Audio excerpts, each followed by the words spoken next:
Bonsoir à tous. Nous poursuivons notre série d'émissions sur le passage de la tempête Fiona. Donc, un plateau, on va dire, riche d'invités, puisque nous avons tout d'abord Thierry Abelli, qui est le président de la communauté Grand Sud Caraïbes. Il est aussi le maire de la commune de Bouillante. À ses côtés, nous avons un autre maire et président aussi, Jean-Louis Francisque, qui lui est le président du SMGEAG. On m'a demandé de dire juste syndicat de l'eau pour que tout le monde puisse comprendre. Donc, il est aussi maire de la commune de Trois-Rivières. De l'autre côté du plateau, nous avons le maire de la commune de Gourbert, Claude Edmond. Bonjour.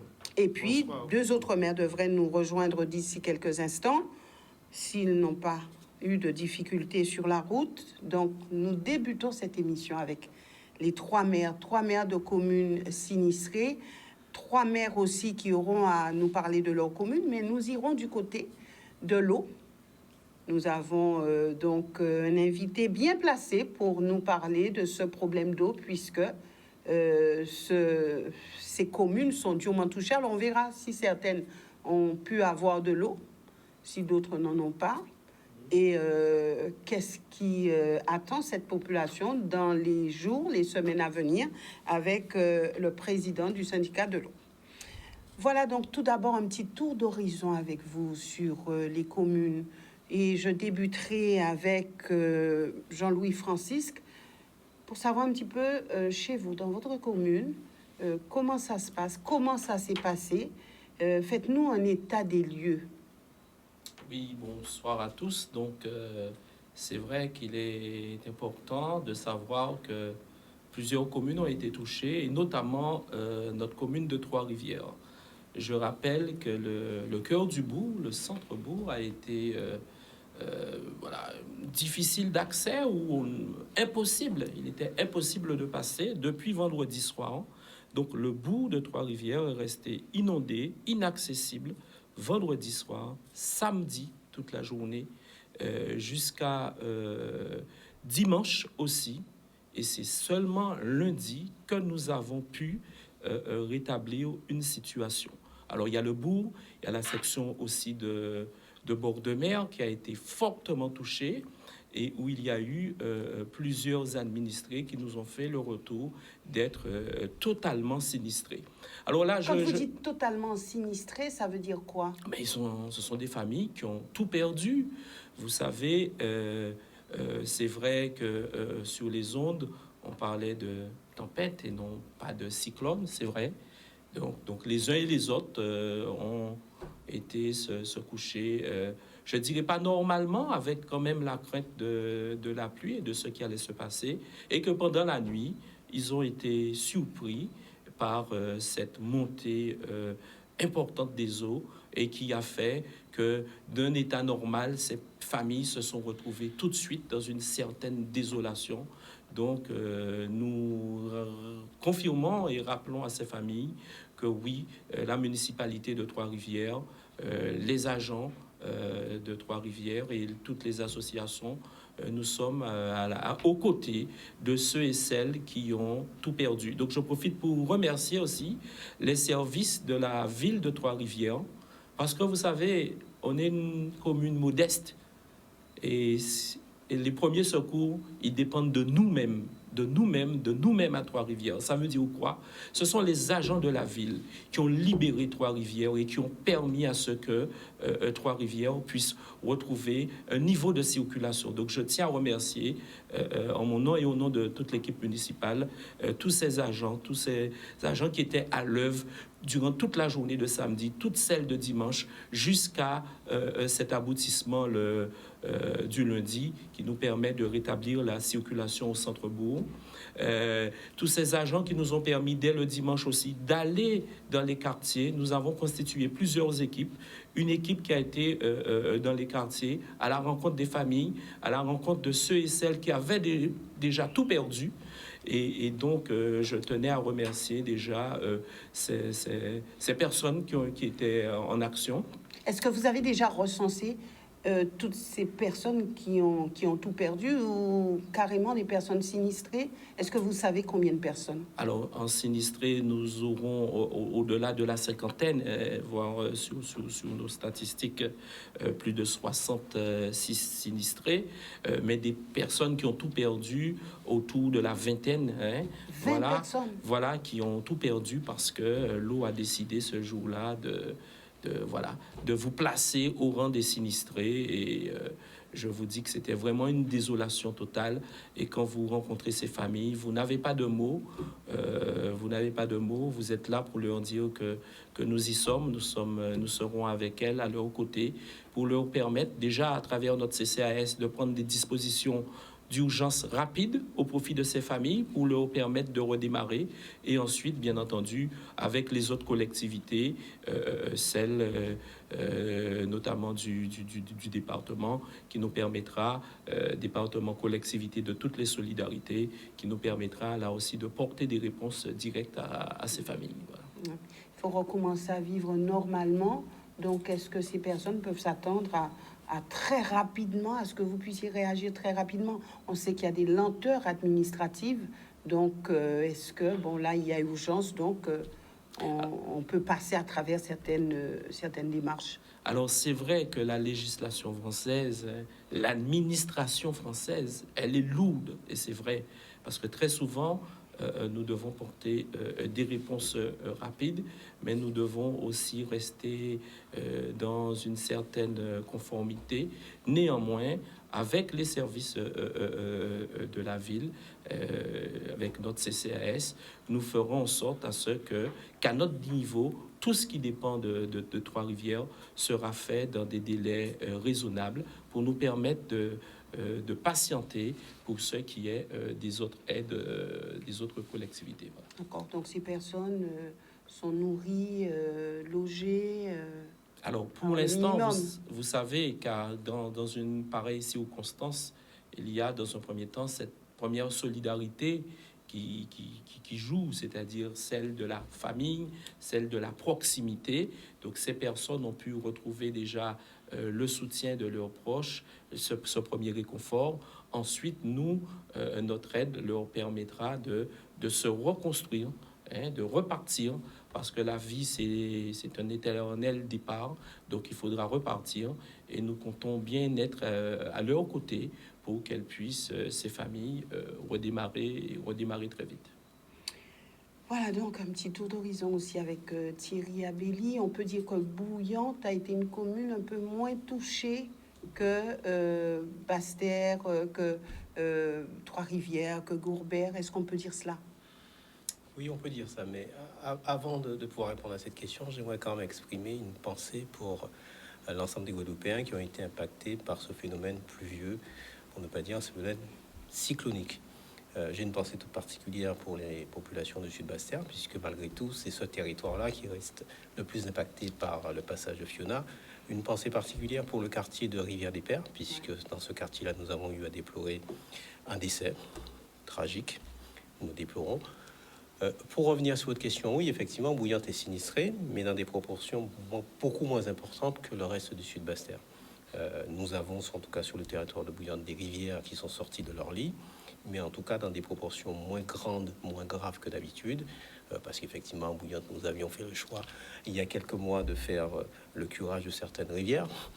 Et donc, par conséquent, effectivement, on a eu des débordements qui ont été contenus. Ça veut dire que les autres n'ont pas fait le curage? Ben, disons que ça ne veut pas dire que les autres ne sont pas faits. C'est-à-dire que parfois, vous devez prendre la décision de mettre en situation irrégulière. Parce que je rappelle, et c'est ce que les élus guadeloupéens ne cessent de dire, c'est que les interventions dans les rivières, ce sont des interventions qui ne sont pas très claires. Parce que personne ne sait véritablement. Chacun se renvoie la balle entre l'État, la région, les EPCI, parce qu'effectivement, la loi n'est pas très claire. On a mis en place très récemment la GEMAPI, la gestion des eaux pluviales, mais j'allais dire, ce sont des compétences qu'on a mises en place sans forcément, pour ne pas dire totalement, ça, avec une absence totale de moyens.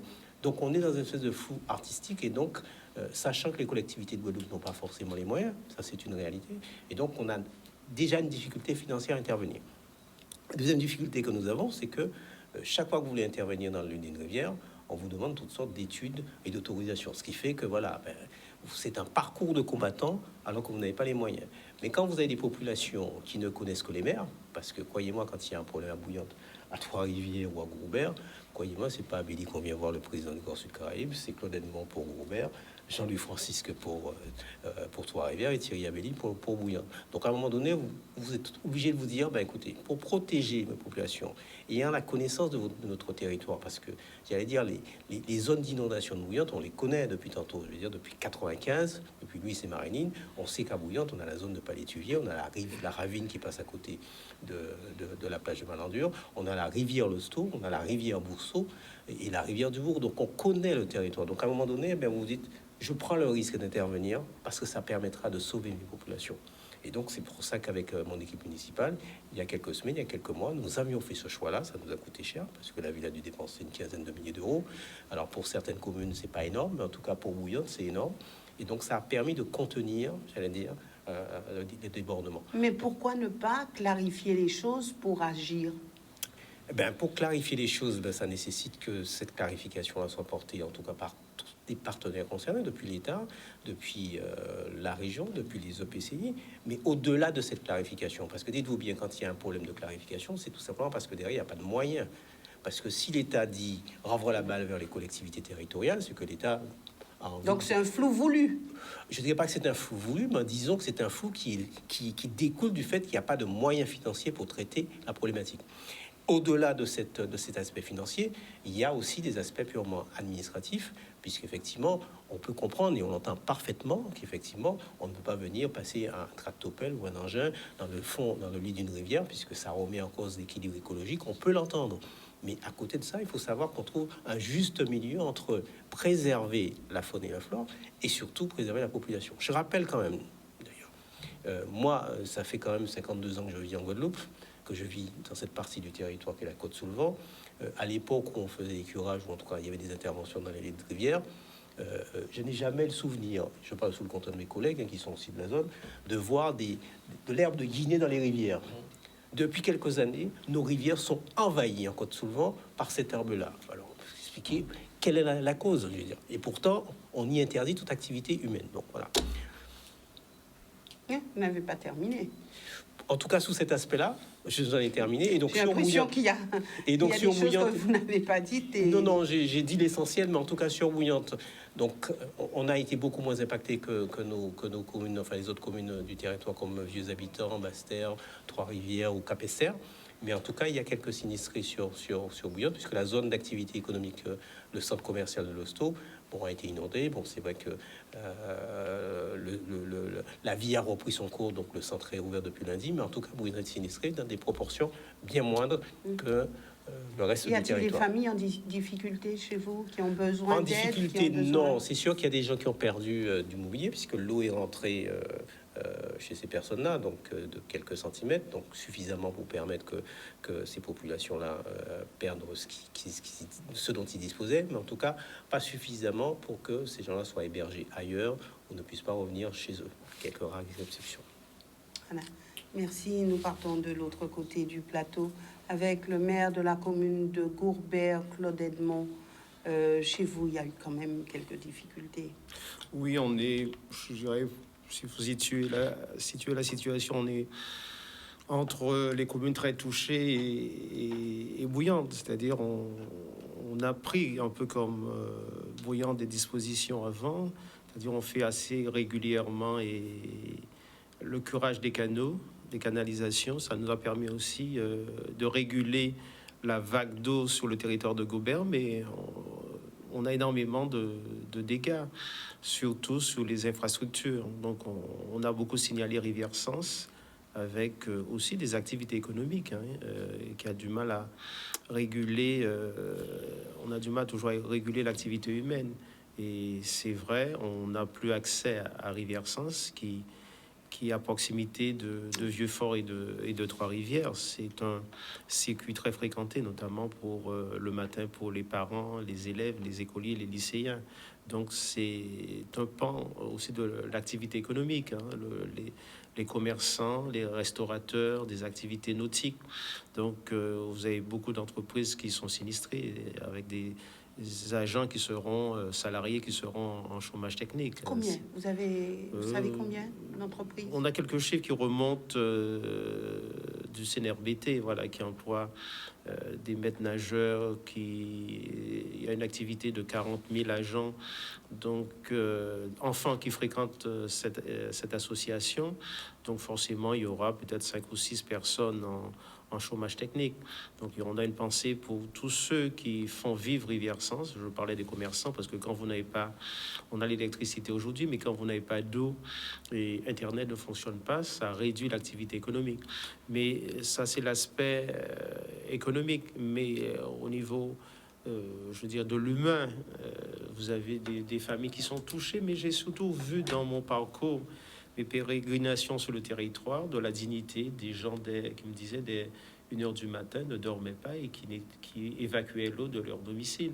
Mais c'est aussi très souvent, il n'y a pas de fatalité, c'est le fait de l'homme, cette conciliation où on devra y penser avec la nature. On a construit pas loin des ravines, donc la nature reprend... Mais qui a donné les autorisations? Vous avez posé la question, mais certainement vous avez la réponse. Vous savez très souvent qui donne, depuis la décentralisation, qui donne les autorisations d'urbanisme, c'est le maire. Donc il faut qu'on assume pleinement, et j'essaie de le faire, l'héritage qu'on a récolté, de les assumer. Donc c'est aussi des citoyens qu'on a donné des maisons sociaux, qui ont agrandi, qui se sont rapprochés, comme me disait un résident, ils se sont rapprochés de la ravine. C'est aussi... Mais de toute façon, c'est visible tout ça. Oui, voilà. Alors voilà. Aujourd'hui, on se trouve face à une difficulté. On dit oui, mais il faut aider. Et j'aimerais bien que ça soit vraiment interactif. Moi, je ne suis pas tellement dans le constat. Je n'ai jamais eu cette habitude d'être pleurnicheur. C'est-à-dire, c'est toujours trouver la cause, et c'est le fait de l'homme. Il n'y a pas de fatalité. Donc, c'est aussi, il faut réfléchir sur les constructions à proximité. On parlait de curage, c'est un fait. Mais si vous vous mettez dans la gueule du lion, il y a forte chance que vous soyez griffé. Donc, c'est aussi à nous aussi de penser la possession du territoire. Et quelquefois, on l'a aussi, un plan local d'urbanisme de plus en plus avec des zones rouges qui interdisent les constructions. Donc, on a aussi la pression des administrés qui demandent des déclassements. Ça, alors, quand on dit la pression, c'est vous, et j'aime bien ce débat parce que il est avec votre sourire, je l'ai constaté. Non, mais c'est légitime. Non, mais on dit la pression de la population. Donc, mais le maire n'est pas là pour dire oui à tout. Il est là quand même pour faire de la pédagogie, pour expliquer, sauf s'il a un objectif bien précis en tête. Je vous réponds. Oui. Je vous réponds. Je dis toujours qu'il faut faire de la pédagogie sans démagogie. Donc, chacun est dans son rôle. Du citoyen de s'exprimer qui voudrait construire sur un terrain inconstructible, c'est au maire aussi de dire le PLU ne le permet pas. Et vous avez au-dessus du PLU le plan de prévention des risques qui dépend de la préfecture. Donc, si le maire enfreint les règles, la norme supérieure, il engage sa responsabilité. Pourquoi il enfreint? S'il le fait. S'il le fait, pourquoi il le fait? Parce qu'on peut toujours bouger un PLU. Parce que dans des zones pas forcément rouges ou bleu foncé, mais il y a des déclassements qui peuvent se faire dans la limite de la réglementation en vigueur. Donc c'est aussi cela. Mais après, il faut éviter la langue de bois. J'espère bien. Voilà, je ne sais pas faire. Voilà, sans quoi ma langue serait trop lourde. Donc j'essaie de le dire très facilement. Il faudrait aussi qu'on apprenne à vivre avec ce risque. Est-ce que nous sommes capables de le faire?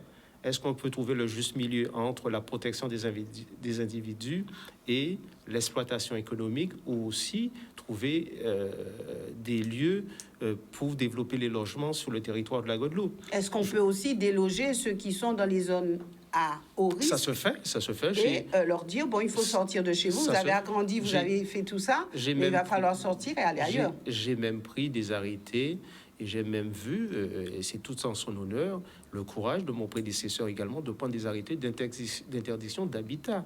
Mais les gens restent dans leur lieu parce que c'est l'histoire de famille et aussi pour des raisons économiques. Donc c'est une fatalité? Non, Non, c'est la volonté toujours de l'homme. Quand vous pouvez dire oui ou non, ce n'est plus la fatalité. Après, vous, Est-ce qu'un maire dit souvent non? je le dis facilement. On le dit quand Donc, c'est nécessaire. Voilà. Ouais. Donc, c'est aussi ça. Ce que je voulais vous dire aussi, et je disais qu'il faut apprendre à vivre avec les risques, comme le Japon vit avec le risque de séisme. Il y a construit. Donc après, il faut renforcer la réglementation, les normes de construction. Donc c'est toujours ça. L'intelligence de l'homme est faite pour s'adapter à son environnement. Je reviendrai avec vous d'ici quelques instants puisque nous devons marquer une courte pause. Et puis ce débat est fort intéressant parce que il faut quand même dire les choses. Aujourd'hui, il y a une grande difficulté. Et à chaque fois qu'il y a une grande difficulté, c'est vrai que on se dit il faut faire, il faut aider, mais est-ce que il ne faut pas en amont prévenir au lieu d'essayer de guérir, parce que des fois on peut plus guérir. Nous reviendrons avec vous d'ici quelques instants. Nous revenons avec nos invités en plateau. Donc nous avons le maire de la commune de Vieux-Fort qui nous a rejoint, Éric André. Merci d'être sur ce plateau. Ça sera à votre tour, puisque nous avons un petit peu fait le tour des communes pour voir ce qu'il y avait, l'état des lieux. Alors chez vous, à Vieux-Fort, on peut dire qu'il y a des zones quand même qui ont été bien touchées. Oui, toute proportion gardée, nous sommes Vieux-Fort, c'est pas Trois-Rivières, ce n'est pas Basse-Terre, mais nous avons de gros dégâts à constater. Cet après-midi, nous avons fait l'inventaire avec des techniciens sur ces dégâts et c'était le moment aussi d'apprécier que ce sont des dégâts qui sont importants pour une commune comme Vieux-Fort.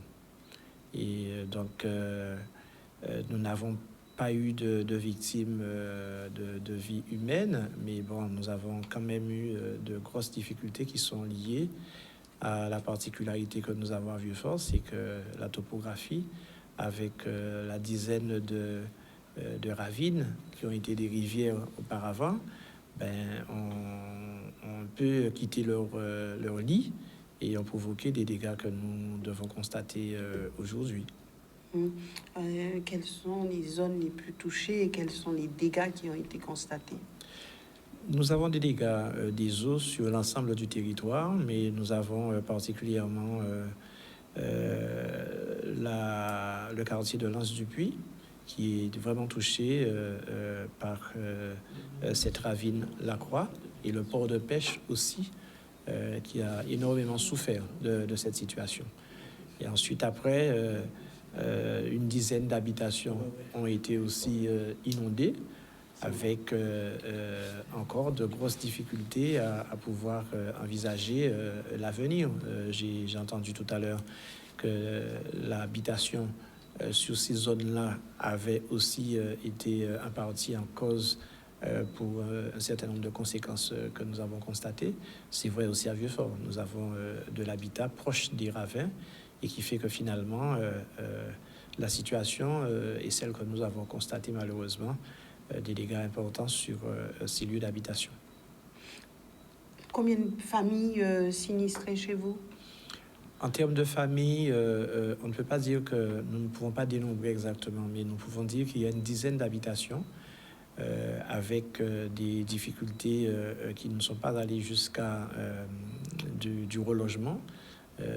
Les choses se sont passées entre familles. Nous avons donc des personnes qui ont été rapidement hébergées par la famille et le retour est prévu parce que bon, la solidarité a joué, le nettoyage a été fait et donc il est nécessaire maintenant de faire un bilan et de voir quelles sont les indemnités dont pourraient bénéficier ces personnes. Voilà. Alors tout à l'heure, nous aborderons les solutions, hein, puisqu'on a parlé des habitations aux abords des ravines, etc. Que faut-il faire exactement? Puisque les phénomènes cycloniques, ils passeront encore. Et de toute façon, selon ce que les experts disent, ce seront des phénomènes de plus en plus forts, de plus en plus dangereux. Donc... est-ce qu'il faut déloger les gens? Est-ce qu'il faut laisser? Que faut-il faire exactement? Je pense que c'est important qu'on soit responsable et qu'on prenne, non pas des leçons, j'ai du mal à le dire, mais tout simplement qu'on prenne conscience qu'il y a une réflexion qui doit être menée sur ces situations-là qui risquent, comme vous le dites, de s'aggraver, de se reproduire, malheureusement, plus souvent. C'est important que nous puissions tirer les conséquences de façon à ce que nous soyons en mesure de porter des solutions durables et que nous prenons toutes nos responsabilités. J'ai entendu tout à l'heure la discussion concernant la responsabilité des maires. Elle est là, il faut qu'on l'assume. Nous devons aussi, bien sûr, essayer de faire en sorte que nos populations comprennent les obligations qui sont les nôtres et surtout comprennent que leur sécurité, de leur sécurité dépend effectivement notre attitude responsable en tant que maire. Thierry Abelli et puis Jean-Louis Francis sur cette question. Non, je voudrais dire que les choses quand même ont évolué. Je rappelle que depuis les années 97 où l'État a mis en place ce PPRN, j'allais dire, les constructions sont interdites sur les zones à risque. Donc ça, effectivement, les maires le respectent. Il faut quand même le dire. Par contre, il y a un principe de réalité. Parce qu'avant la mise en place de ces PPRN, il existait un certain nombre d'habitations. Et pour des raisons que l'on sait, culturelles, historiques, morales, tout ce qu'on veut, les gens ont du mal à se déplacer. Et les pouvoirs publics ont du mal à les déloger parce qu'effectivement, si vous voulez déloger quelqu'un, il va falloir vous proposer un autre logement. Bon, et en général, c'est compliqué parce que ça va pas au financement, etc. Donc, on a quand même fait un pas là-dessus. Moi, ce que je voudrais dire, c'est que moi, par rapport à ce principe de réalité-là, parce que les habitations qui sont à proximité, ou en tout cas pas très loin des cours d'eau, d'ici à ce qu'on les évacue totalement, il va se passer quand même quelques années. Donc, combien d'années? Je n'en sais rien, puisque effectivement, c'est j'allais dire, vous ne pourrez décemment faire partir les gens que quand celles et ceux qui habitent dans les habitations vont partir, quoi, je veux dire, vont décéder. Il ne faut peut-être pas attendre que ce soit les cyclones ou les séismes qui délogent ces personnes ou qui font en sorte qu'elles puissent partir définitivement. Oui, mais c'est pas si simple que ça. Je veux dire, j'allais dire, si on pouvait, par la loi, décréter que les gens, du jour au lendemain, sortent de chez eux et ailleurs, ça se ferait depuis longtemps. C'est pas le cas. Moi, je dis simplement qu'il faut clarifier le jeu d'acteurs qui existe sur l'entretien des cours d'eau. Parce que, comme je l'ai dit, on a une espèce de flou artistique, même si la loi dit que très clairement que ce sont les EPCI qui ont cette compétence-là, mais c'est une compétence qui est partagée avec le département, avec la région, etc. Je crois qu'il y a lieu de clarifier de manière très claire la compétence qui peut intervenir au niveau des cours d'eau. Ça, c'est une première chose. Deuxième chose, c'est de dire comment on finance tout cela. Parce qu'effectivement, je prends le cas de la GEMAPI, une compétence qui est dite transférée aux EPCI, mais j'allais dire, la recette attendue, puisqu'il va falloir mettre en place une taxe, n'est pas à la hauteur des entretiens que nécessitent les cours d'eau. J'ai fait un calcul rapide. Sur tout le territoire du Grand Sud Caraïbe, si on devait mettre en place cette taxe, puisque cette taxe est plafonnée, on obtiendra à peu près 800 000, un peu moins d'1 million d'euros. Le nombre de rivières et de cours d'eau que nous avons traités, de Bouillante jusqu'à Capesterre, ça voudrait dire que ça représente des clopinettes par territoire, environ 50 000 euros par commune. Donc c'est sûr que déjà mettre une taxe, je ne suis pas sûr que nos administrés soient d'accord, mais en plus cette taxe, en état impopulaire, ne permettrait pas de faire le travail correctement. Insuffisante. Largement insuffisante. Donc il y a lieu de clarifier tout ça. Deuxième chose qu'il y a lieu de clarifier, c'est la nature des interventions qui doivent être faites dans les cours d'eau. Aujourd'hui, c'est un parcours de combattant quand un exécutif, que ce soit la région, le département, un maire veut faire des travaux dans un cours d'eau, parce qu'on vous demande toutes sortes d'études, on vous dit que vous ne pouvez pas toucher, etc. Donc il y a lieu de clarifier tout ça. Et là, à mon avis, on devrait avoir une amélioration, en tout cas pour l'existant. Plus de responsabilité pour les maires. C'est pas une question de responsabilité, c'est une question de clarifier les choses. Je veux dire, pouvoir dire que oui, vous pouvez intervenir dans la rivière pour faire ceci, cela, dans telles conditions, c'est pas plus de responsabilité. C'est une question de bon sens. Vous croyez que les maires, les exécutifs que nous sommes, n'ayant pas beaucoup d'argent, nous le voyons le matin en disant tiens, qu'est-ce qu'on va faire pour emmerder le monde? On va aller travailler dans la rivière? Non, si on veut le faire, si on envisage d'intervenir dans une rivière, c'est qu'il y a un problème. Et en général, le problème, c'est soit la salubrité ou soit la protection des populations. Donc il faut qu'on soit en cohérence. Pardon? Qui salit les rivières? je viens de le dire tout à l'heure, hein, vous allez passer en côte sous le vent ou même sur la côte au vent, vous allez voir aujourd'hui dans les ravines, dans les rivières, des plantes qui n'existaient pas à l'époque, parce que tout simplement, elles sont plus entretenues. Alors, évidemment, il y a certains endroits où on a des populations qui jettent des débris, des déchets et compagnie, mais je veux dire, c'est pas uniquement ça qui pose problème. Ce qui pose problème, c'est que quand la rivière a de l'eau en montagne qui tombe, la pluie qui tombe, enfin la pluie qui gonfle la rivière, il faut que tout le long du parcours, mais qu'il n'y ait pas d'objet qui empêche à l'eau de s'écouler. Et donc, quand il rencontre des obstacles, forcément, ça déborde et on a des inondations. Donc, si on commençait par clarifier, en tout cas, ces interventions-là, qui doit les faire, comment et quelle nature d'intervention, et pour tel type de nature d'intervention, quelles sont les études qu'on devrait demander, et puis le financement, je pense que ça aiderait beaucoup. Oui, non, mais c'est vrai qu'aujourd'hui, les pouvoirs publics doivent avoir plus cette anticipation. Parce que là, nous venons de subir les effets de la tempête Fiona. C'est vrai que c'était beaucoup de pluie, donc ce qui a fait sortir les rivières de leur lit.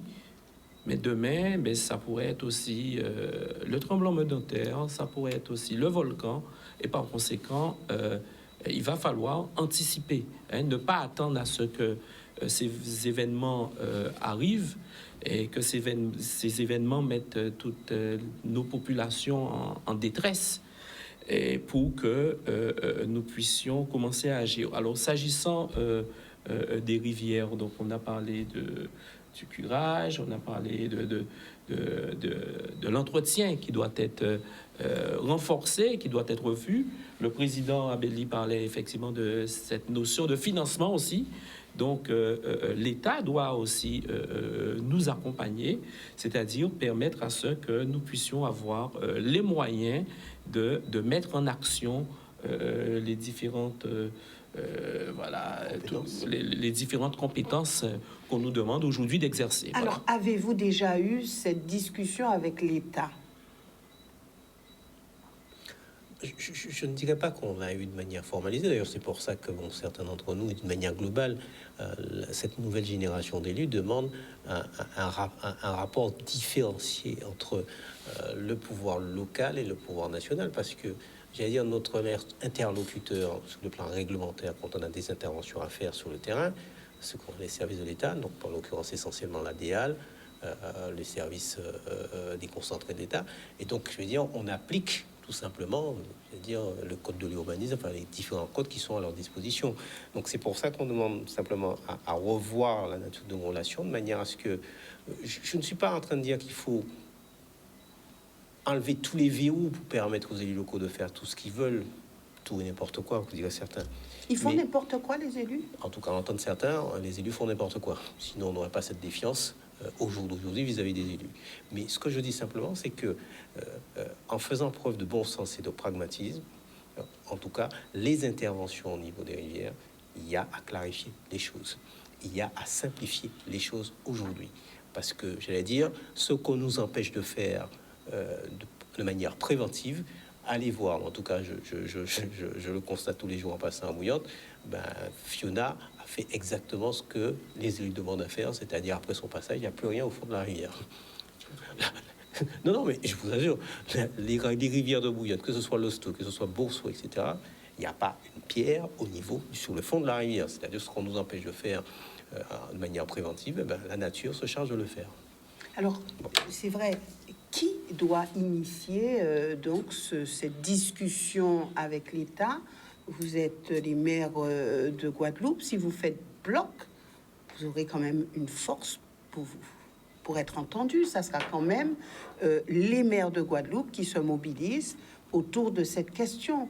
Parce que, écoutez, quand on est en période cyclonique, tout le monde se dit, pourvu qu'on n'ait pas, on parle de Hugo, un deuxième Hugo.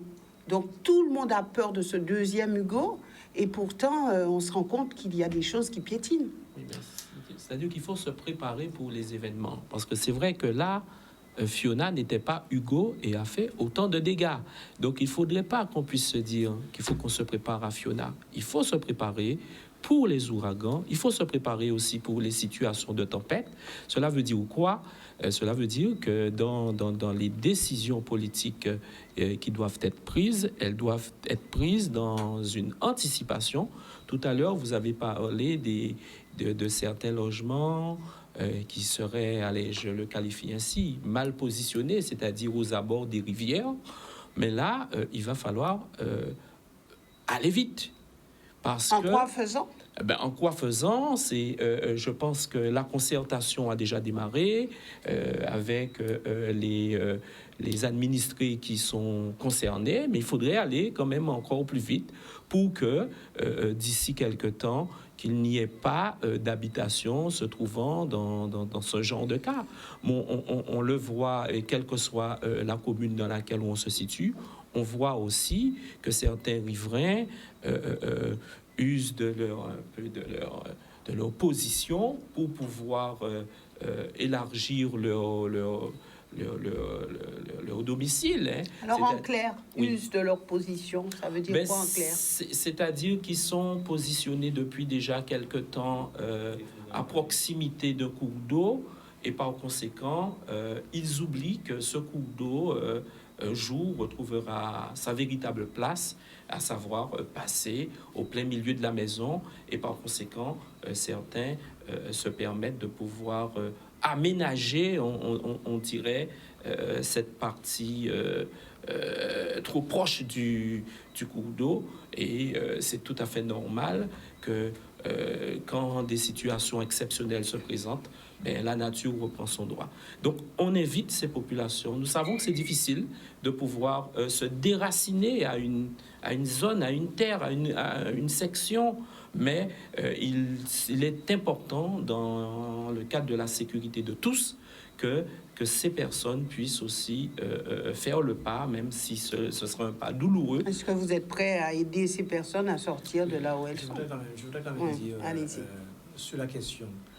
Nous appliquons dans ce domaine-là des règles qui sont édictées par l'État en matière de ravines, en matière de ravins, en matière de curage, en obligation de curage. Donc l'État est au courant.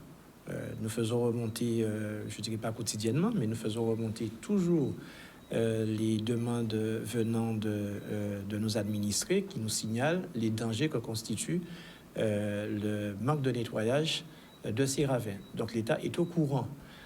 Nous avons un certain nombre d'opérations qui sont faites quand il y a malheureusement des situations difficiles qu'il faut régler très rapidement. Donc on ne peut pas dire que l'État n'est pas au courant de la situation, puisqu'il y a des travaux quelquefois qui sont réalisés dans le lit de ces ravins. Sauf qu'il faut, à mon avis, prendre les choses de manière beaucoup plus globale. C'est au niveau départemental, au niveau du pays qu'il faut organiser maintenant les choses, en se disant que il n'y a pas qu'à Vieux-Fort qu'il y a des ravins, il n'y a pas qu'à Robert ou il n'y a pas qu'à Trois-Rivières. Il y a des ravins qui posent des situations difficiles à envisager en termes de sécurité pour les populations, et donc il faut mettre en place un programme pour pouvoir faire un curage de tous ces ravins, de toutes ces situations qui sont difficiles actuellement à vivre pour les administrés. Donc je pense que c'est une question qu'il ne faut pas poser. On l'a déjà posé, la situation elle est là, il y a des réalités. Il s'agit pour nous élus de faire beaucoup plus, et de signaler beaucoup plus, comme on le dit, de constituer une force, une dynamique pour que l'État puisse s'obliger à mettre en œuvre ce qui doit être fait. Le financement, il faut le faire, comme l'a dit le président Abelli. Il faut rechercher ce financement-là. Il faut qu'on fasse de ça une priorité. Je pense que les élus, nous sommes à même de le faire. Alors, je prends un petit peu la casquette du vice-président de l'association des maires. Nous avons déjà porté cette discussion-là. Elle figure parmi des éléments que nous avons portés au niveau de l'État pour que des priorités soient faites sur un certain nombre de choses, et dans le cadre effectivement d'une déconcentration, d'une différenciation décisionnelle qui nous permettrait de prioriser ces actions que nous allons faire, que nous devons faire. Et que dit l'État, puisque vous avez déjà enclenché les choses? Le problème du financement, ça a toujours été la grosse difficulté, mais l'État n'a jamais refusé, sauf que les situations sont tellement diverses et multiples qu'il faut maintenant faire des priorités. Il faut vraiment qu'il y ait un plan, qu'il y ait un programme de nettoyage et de curage de ces ravins qui soit au niveau du département et que nous ayons, nous, la main sur les programmations, sur la planification de ces travaux, envisager de faire des priorités et surtout, bien sûr, avoir le financement derrière. Mais je pense que c'est à nous maintenant, maires qui avons vécu ces situations avec nos administrés, de prendre la main sur la situation et de conduire l'État à en faire aussi une priorité au titre des autres priorités qu'il peut définir l'État. Voilà, ça la constitue aussi pour nous une des priorités au niveau du territoire que nous gérons et que nous quotidiennement nous côtoyons cette difficulté, cette insécurité que nous relaient nos administrés, nos populations. Mais il faut que ça puisse se faire. Alors juste avant Thierry Abili, il y avait Claude Edmond qui voulait réagir. Moi, je crains de façon globale, nous élus aussi citoyens, qu'on soit à chaque cyclone ou tempête dans l'écume d'un jour, l'émotion d'un instant. Je pense que c'est une problématique qui est pérenne en Guadeloupe et chaque fois on se réveille. Moi, je ne parle pas beaucoup de l'État. Pourquoi? Parce que je suis plutôt un autonomiste. Donc parler de l'État, sa responsabilité, ferait de moi un homme de contradiction. Je pense que l'avenir de la Guadeloupe passe par ses enfants et sa réflexion, mais dans le temps, pas l'espace d'un événement, mais qu'on installe notre réflexion sur une longue période. Pouvez-vous faire sans l'État, juste avant de poursuivre? Beaucoup de choses. Beaucoup de choses qu'on peut faire sans l'État. On peut faire beaucoup de choses. Après, trouver le financement et l'autonomie financière, fiscale, voilà, il faut penser ça de façon globale, parce qu'on est toujours au bas de page. Il faut regarder le cahier en entier. Donc après, on se fait peur à chaque événement. C'est ça qui est... Et de l'autre côté, l'émotion est nègre, disait Senghor. Il avait raison. Donc je suis Hélène, donc je suis pour la rationalité. Donc il faut s'installer dans le temps. Ce que je veux dire... on est en réunion préfecture hier, je parle indirectement de l'État, mais j'ai plutôt entendu Monsieur le Président du Conseil régional parler qu'il est prêt à assumer l'enrochement des rivières. J'ai entendu le président de l'exécutif départemental prêt à assurer le curage des canaux. Donc, est-ce qu'on peut s'installer dans cette voie? Donc, il n'y a pas vraiment de difficulté. Non, mais après, il faut aller chercher les fonds. Et après, le quotidien, c'est quoi? Donc, j'aime porter la responsabilité sous les Guadeloupéens. Donc, nous, dans notre quotidien, on a une belle société qui est exemplaire au-delà de la Guadeloupe, c'est Routes de Guadeloupe. Et quand je regarde les routes départementales ou nationales, regardez les trottoirs, regardez la canalisation remplie d'herbe. Donc, quand les canalisations sont obstruées par de l'herbe, certainement des racines, des chocs à bois, comme on a dit côté nous, quand il pleut, même en temps normal, l'eau se retrouve dans la rue et in fine chez les particuliers. Donc si nous devons faire simplement, quotidiennement, ce travail, non pas de couper l'herbe et laisser dans les canaux, comme font aussi nos agents, comme font aussi nos prestataires, et je demande à titre, en tant qu'autorité territoriale, à mes agents de suivre ce que font les prestataires. C'est très facile de laisser les herbes là, au lieu de porter pour une société pour le traitement. Voilà. Donc c'est aussi ça notre quotidien. Donc c'est quoi je dis, j'ai pas trop envie de parler de l'État, ça veut dire un anti-côté irresponsable, en pas la vérité là. Je suis sévère avec moi-même et après demain je pourrai regarder l'État dans les yeux. Et je pense que la grande responsabilité, c'est nous élus, mais aussi en grande partie nous citoyens, donc je suis également citoyen, dans notre comportement, notre rapport avec notre environnement. Nous avons jeté tout ça nous ni, nous avons mettre en combo allant il y a des jours de passage. Et aussi, c'est aussi ça, c'est cette prise de conscience qui nous manque. Voilà, je le dis très souvent, on n'a pas cette sensibilité à l'environnement comme on dit ça, les métropolitains, les hexagonaux. Peut-être il faudrait apprendre d'eux, de respecter notre environnement au quotidien. Voilà. Est-ce que vous mettez à disposition de la population ce qu'il faut pour qu'elle puisse, par exemple, faire le tri, pour qu'elle puisse avoir la possibilité de mettre les encombrants à un endroit précis, etc. Il y a Monsieur le Président le dira mieux que moi, on développe sur le territoire des déchetteries.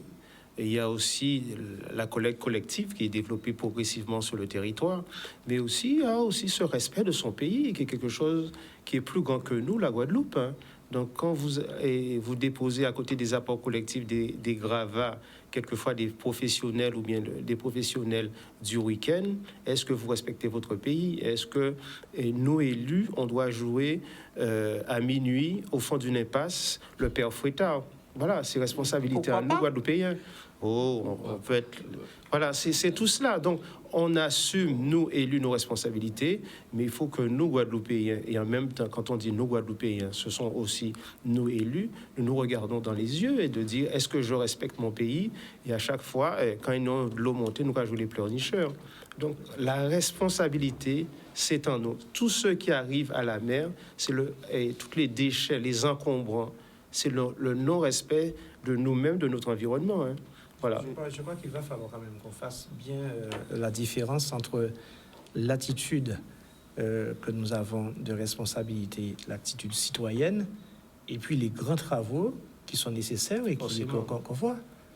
Je suis d'accord avec toi, cher collègue, qu'il y a des situations qu'il va falloir que nous soyons en mesure de gérer.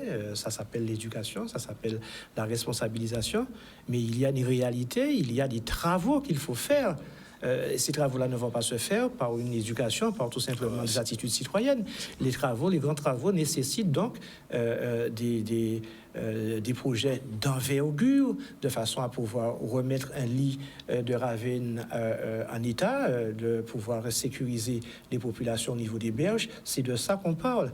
On peut effectivement parler de la nécessité qu'il y ait des comportements responsables, qu'on ne gêne pas une gazinière dans un ravin, qu'on ne gêne pas un four à micro-ondes qu'on a retrouvé. Ce sont des éléments, nous sommes d'accord là-dessus. Ça doit accompagner de grands travaux qui sont nécessaires d'envisager pour pouvoir permettre à la population de vivre de manière sécure sur le bord. Les berges, ça ne va pas se régler avec des attitudes de responsabilité. On ne va pas exhorter la population et se dire après qu'en exhortant la population à respecter l'environnement, à nous respecter nous-mêmes, que les choses vont changer fondamentalement.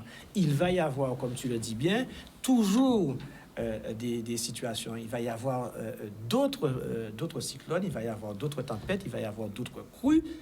Ce n'est pas les attitudes qui vont changer le fait qu'il va y en avoir. La nature va nous obliger donc à prendre des dispositions qui sont concrètes, qui sont pérennes, pour que dans ce cadre-là de la programmation de grands travaux, nous puissions mettre notre population en sécurité. Alors, c'est pourquoi j'ai pris le temps, avant de développer la responsabilité des citoyens, de parler des grands travaux, notamment l'enrochement, le curage, quotidiennement, de façon pérenne de notre territoire, et aussi, quelquefois, le sous-dimensionnement des ponts aussi dans tous ces éléments. Donc, tout est une vision d'ensemble. L'un ne va pas sans l'autre, ils sont associés. Ce n'est pas pleurnicher l'État, c'est tout simplement dire une réalité. Ces grands travaux-là vont être financés par l'État. C'est l'État qui nous finance. Quand tu dis que le président du département promet, s'engage tout simplement à entraver de grands travaux dans ce cadre-là, il faut bien trouver l'argent. L'État ne le fera pas. L'État ne le fera pas. L'État se désengage même au niveau national. Donc c'est à nous de prendre nos responsabilités. Quand on est politique, on est pragmatique. L'État va vous encourager à le faire, mais l'État, regardez pour l'eau. Voilà. Les promesses n'engagent que ceux qui les reçoivent. Donc si on veut croire toujours l'État va nous donner, on peut attendre encore. Nous avons fait une mandature, nous comme ça. Thierry Abedi. Non, je voudrais réagir sur un propos que vous avez tenu. Tout à l'heure, vous avez dit que... Vous avez posé la question, est-ce que dans le cadre des transferts de compétences, en tout cas plus de responsabilités, est-ce que l'État nous accompagne financièrement? Je voudrais juste rappeler pour celles et ceux qui n'auront pas compris que le principe de décentralisation, de transfert de compétences du national vers le local, c'est une manière de se décharger d'une dépense. Je veux dire, d'ailleurs, le principe même est très clairement indiqué dans la loi, c'est-à-dire qu'on vous donne, en termes de ressources, une moyenne des 3 dernières années à l'exercice de la compétence, tout en sachant qu'une fois qu'elle sera transférée, la compétence, le coût augmente, parce que le coût de la vie augmente, et c'est à vous de vous démerder. Donc, je veux dire, sur ces 20 dernières années, les compétences qui nous ont été transférées, la réalité n'est pas celle qu'elle était au moment du transfert. Ça, c'est une première chose. Deuxième chose, le collègue a dit qu'on pouvait faire sans l'État. Je dis oui et non. Je dis oui, la Guadeloupe a les capacités de faire sans l'État, de faire plein de choses sans l'État. Mais pour venir sur un sujet qui semble être tabou de nos jours, dans le cadre juridique dans lequel nous sommes, nous ne pouvons pas faire sans l'État. Il est inscrit dans la Constitution que les collectivités territoriales s'administrent librement. Or, au jour d'aujourd'hui, force est de constater que ce n'est pas le cas, puisque je parle même, par exemple, serait-ce que pour obtenir une autorisation pour faire des travaux dans la rivière, et si les services de l'État me mettent un veto, je ne vais pas le faire. Et pourtant, je suis sur mon territoire, dans l'intérêt général de ma population. Il était clairement indiqué aussi dans la Constitution que les collectivités territoriales ont une autonomie financière. Autonomie financière, nous n'avons aucune autonomie financière, si ce n'est que d'appliquer des taux sur la fiscalité sur une population qui n'a pas les moyens de payer les impôts. Donc, quelle autonomie financière vous avez? Donc, forcément, ça veut dire qu'aujourd'hui, en étant dans le cadre dans lequel nous sommes, même si nous avons plein de potentiel, on ne peut pas faire sans l'État. Et donc, c'est pour ça. Donc, pour vous, il faut changer le cadre. Il faut changer le cadre et l'adapter à ce que nous voulons faire. Mais avant de changer le cadre, il faut savoir ce qu'on veut faire. Et donc, c'est pour ça qu'aujourd'hui, on demande à l'État de nous accompagner, parce qu'en l'état actuel des choses, on ne peut pas faire les choses. Je veux dire, si je veux faire des travaux au niveau de Bouillante, des investissements, je veux dire, la situation de la commune de Bouillante, et je pense que c'est à peu près la même chose sur les autres communes de Guadeloupe, ne permet pas à la ville de Bouillante de dire que voilà, je vais porter un investissement à elle toute seule sur du long terme, quoi. Je veux dire, il me faut l'accompagnement des collectivités majeures, comme on dit, mais ces collectivités majeures elles-mêmes aussi ont un plan d'investissement. Et donc, par conséquent, je veux dire, à un moment donné, on est obligé de revenir à la case départ, de chercher les fonds ailleurs, au niveau national, au niveau européen. Donc, aujourd'hui, effectivement, c'est là la difficulté. C'est-à-dire que nous n'avons pas les moyens financiers des politiques publiques que nous devons mettre sur ce territoire-là. Je veux dire, l'entretien des ravines, au-delà, comme je me répète, mais au-delà, des autorisations qu'on peine à obtenir, je veux dire, si les communes avaient l'argent, si les EPCI avaient l'argent, on le ferait. Je veux dire, c'est pas une volonté manifeste des élus guadeloupéens de dire que oui, on ne protège pas nos populations, qu'on ne fait pas ce qui est nécessaire pour le territoire. C'est juste simplement qu'on n'a pas les moyens et que le seul levier dont nous disposons aujourd'hui, c'est de dire on augmente les impôts. Une fiscalité qui est déjà trop importante sur notre territoire. Jean-Louis Francisque, sur cette même partie. Oui, donc sur la partie des travaux, c'est vrai que tout à l'heure, je voudrais juste réagir sur l'intervention de mes deux collègues. C'est vrai qu'il faut faire des grands travaux, mais c'est vrai aussi qu'on doit faire des choix. Quelquefois, et on le voit, on ne va pas lever la polémique, mais quelquefois, les décisions qui sont prises, les orientations en matière de choix peuvent ne pas correspondre à la réalité. La preuve, notre réalité, c'est que il est important en Guadeloupe de pouvoir consolider des infrastructures. On a parlé tout à l'heure des bergers rivières, il faut qu'on puisse parler des ponts, plusieurs ponts sur notre territoire. Ces ponts-là ne sont plus en conformité. Et c'est vrai qu'à côté de cela, vous pouvez vous retrouver avec des choix d'investissement qui pourraient ne pas correspondre à notre réalité. Donc, mais si les ponts ne sont plus en conformité, oui. Vous êtes en danger, parce que s'il y a des problèmes à partir de ces ponts, oui, c'est vous, sur votre territoire, qui êtes responsable. Oui, non, mais quand je vous le dis, ce n'est un scoop pour personne. Suite au passage de Fiona, une grande majorité des ponts sur le territoire de la Guadeloupe se trouveraient en situation de fragilité. Alors, je ne suis pas technicien, je ne pourrais pas aujourd'hui vous communiquer, donner des informations de manière avec une précision. Mais il est important de pouvoir faire expertiser tous ces ponts et que suite à cela, qu'il y ait des décisions rapides et des décisions efficaces. De la part de qui, ces décisions rapides? Alors, de la part de tous ceux et toutes celles qui peuvent financer, voilà. Et qu'on puisse se dire, c'est vrai que très souvent, nous sommes 4 maires, on se parle, hein, nous sommes au sein de la même communauté d'agglo. C'est vrai, chacun a besoin de développer sa commune. Je dis non, toutes les communes sont des communes de la Guadeloupe. Ça veut dire quoi? Ça veut dire que les investissements doivent être équilibrés sur le territoire. Alors, je vois très souvent, alors on veut dire qu'il n'y a pas une histoire de petits amis, d'amis ou d'amis. Tous les Guadeloupéens sont des Guadeloupéens. Donc maintenant, les communes qui avancent le plus, c'est là où il y a des petits amis, donc on fait plus pour certains. Je ne sais pas. Donc c'est un peu ça. Je ne sais pas, mais la seule chose que je dis, c'est qu'il y a un cyclone, il y a Fiona qui est passé, qui dénote que certaines infrastructures dans certaines communes méritent d'être consolidées, et que des communes méritent d'être accompagnées. Je souhaite que ceux qui entendent l'entendent. Il faut accompagner l'ensemble des communes. Il faut que les investissements soient de même niveau dans toutes les communes de la Guadeloupe, et il n'est pas question de pouvoir encore continuer à se dire que telle ou telle autre commune devrait être plus développée que l'autre. Est-ce que ce que oui. vous êtes en train de nous dire, c'est oui. que au niveau, par exemple, des collectivités majeures, oui. il y a certaines communes, alors c'est sans langue de bois, on va changer le nom de l'émission, on va dire oui. Que c'est plutôt que les choses soient dites, oui. au lieu de édition spéciale. Est-ce que vraiment on peut se dire qu'il y a encore ce phénomène où on se dit telle commune est de mon bord politique, donc je vais privilégier, ou est-ce que ça se passe comme ça? Alors, en principe, non. Et ce serait bien que vous puissiez poser la question à ceux qui doivent répondre. La seule chose que je dis, que c'est une erreur si on ne développe pas l'ensemble des communes de la Guadeloupe, mais ne pas simplement le dire, venir aussi le vérifier. Des chiffres... Comment peut-on vérifier? Comment peut-on vérifier? Donnez-nous un exemple. Ben, vous savez que les chiffres, ils ne mentent pas. Il suffit de prendre des chiffres et vous verrez.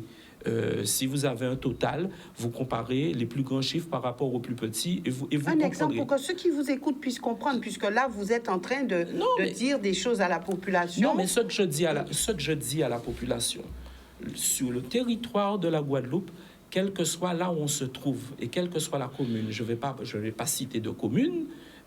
Je vais vous faites un petit peu de langue de bois? Non, je ne fais pas de langue de bois. Je vais citer ma commune Trois-Rivières. Je dis qu'on se trouve à Trois-Rivières ou qu'on se trouve dans une autre commune de la Guadeloupe. Laquelle autre?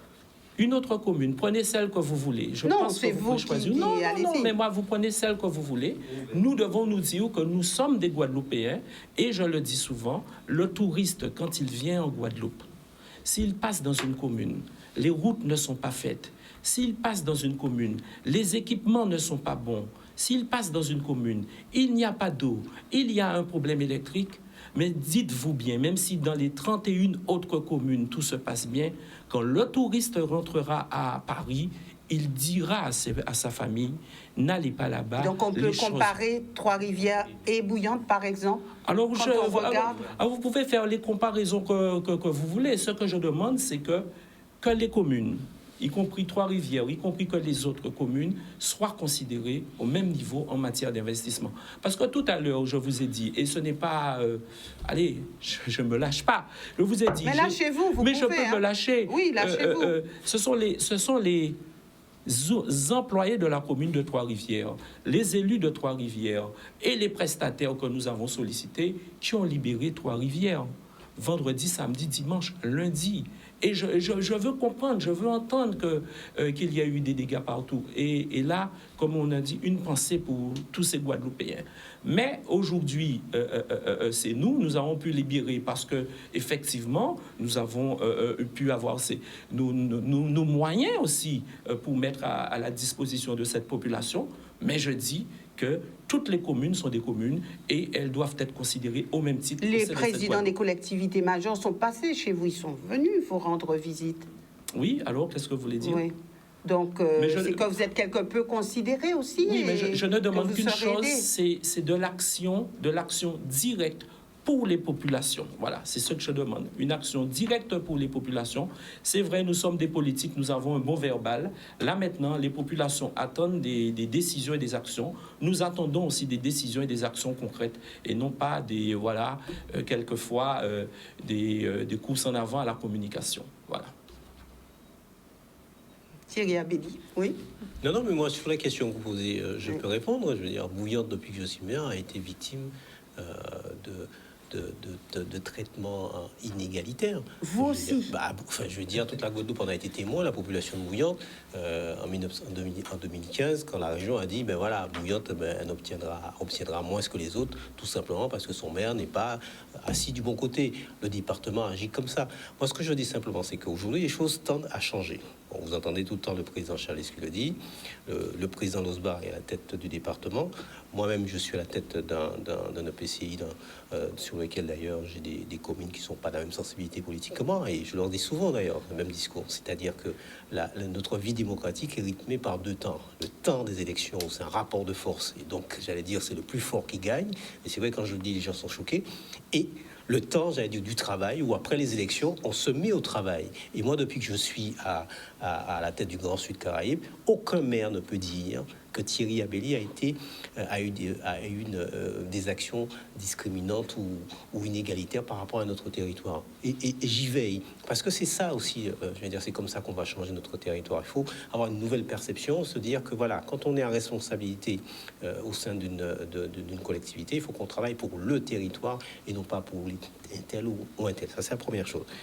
Deuxième chose qui a été évoquée, c'est, je l'ai redit en début de séance, c'est que aujourd'hui les collectivités de Guadeloupe, alors je ne sais pas ailleurs, mais j'imagine que ça doit être la même situation. Nous n'avons pas les moyens des politiques publiques que nous devons mettre en place. On est sur un territoire, on a hérité d'un retard certain dans plein de domaines. Et donc, il faut investir pour rattraper le retard. Mais en même temps, il faut trouver de l'argent pour entretenir ce qui était déjà là. Et donc, avec les moyens dont nous disposons, on n'y arrive pas. Et donc, c'est pour ça qu'on est toujours dans une espèce de galoperie, ou je ne sais pas quel terme employer, et on n'y arrive pas. Et donc, c'est pour ça que je dis que voilà, c'est ça la grosse difficulté de nos institutions en Guadeloupe, c'est qu'on n'a pas les moyens des politiques publiques que nous menons. Pour un exemple, le collègue a parlé des ponts qui posent problème aujourd'hui. Et j'ai eu l'occasion de le dire tout à l'heure, les lois de décentralisation avec des transferts de compétences. Je suis après certain que tous les ouvrages sur lesquels nous avons des problèmes aujourd'hui sont des ouvrages qui ont été transférés lors du transfert, que ce soit des routes de l'État vers la région au niveau des routes nationales. Parce que tout simplement, effectivement, à un moment donné, on nous a transféré ces équipements-là. D'ailleurs, la plupart du temps, c'était pas avec des expertises très pointues, sans remise à niveau. On vous dit, mais voilà, vous prenez le truc tel qu'il est et vous vous démerdez avec. Mais forcément, entre-temps, le réseau routier de la Guadeloupe, avec l'évolution des déplacements, de la mobilité, etc., mais il a fallu que la région, sur les 20 dernières années, fasse des routes, fasse des ouvrages. L'investissement, effectivement, on avance, mais après l'entretien derrière, on n'y arrive pas. Là, c'est ça la grosse difficulté. Et c'est ça sur lesquels on doit travailler, sur améliorer les politiques publiques sur notre territoire.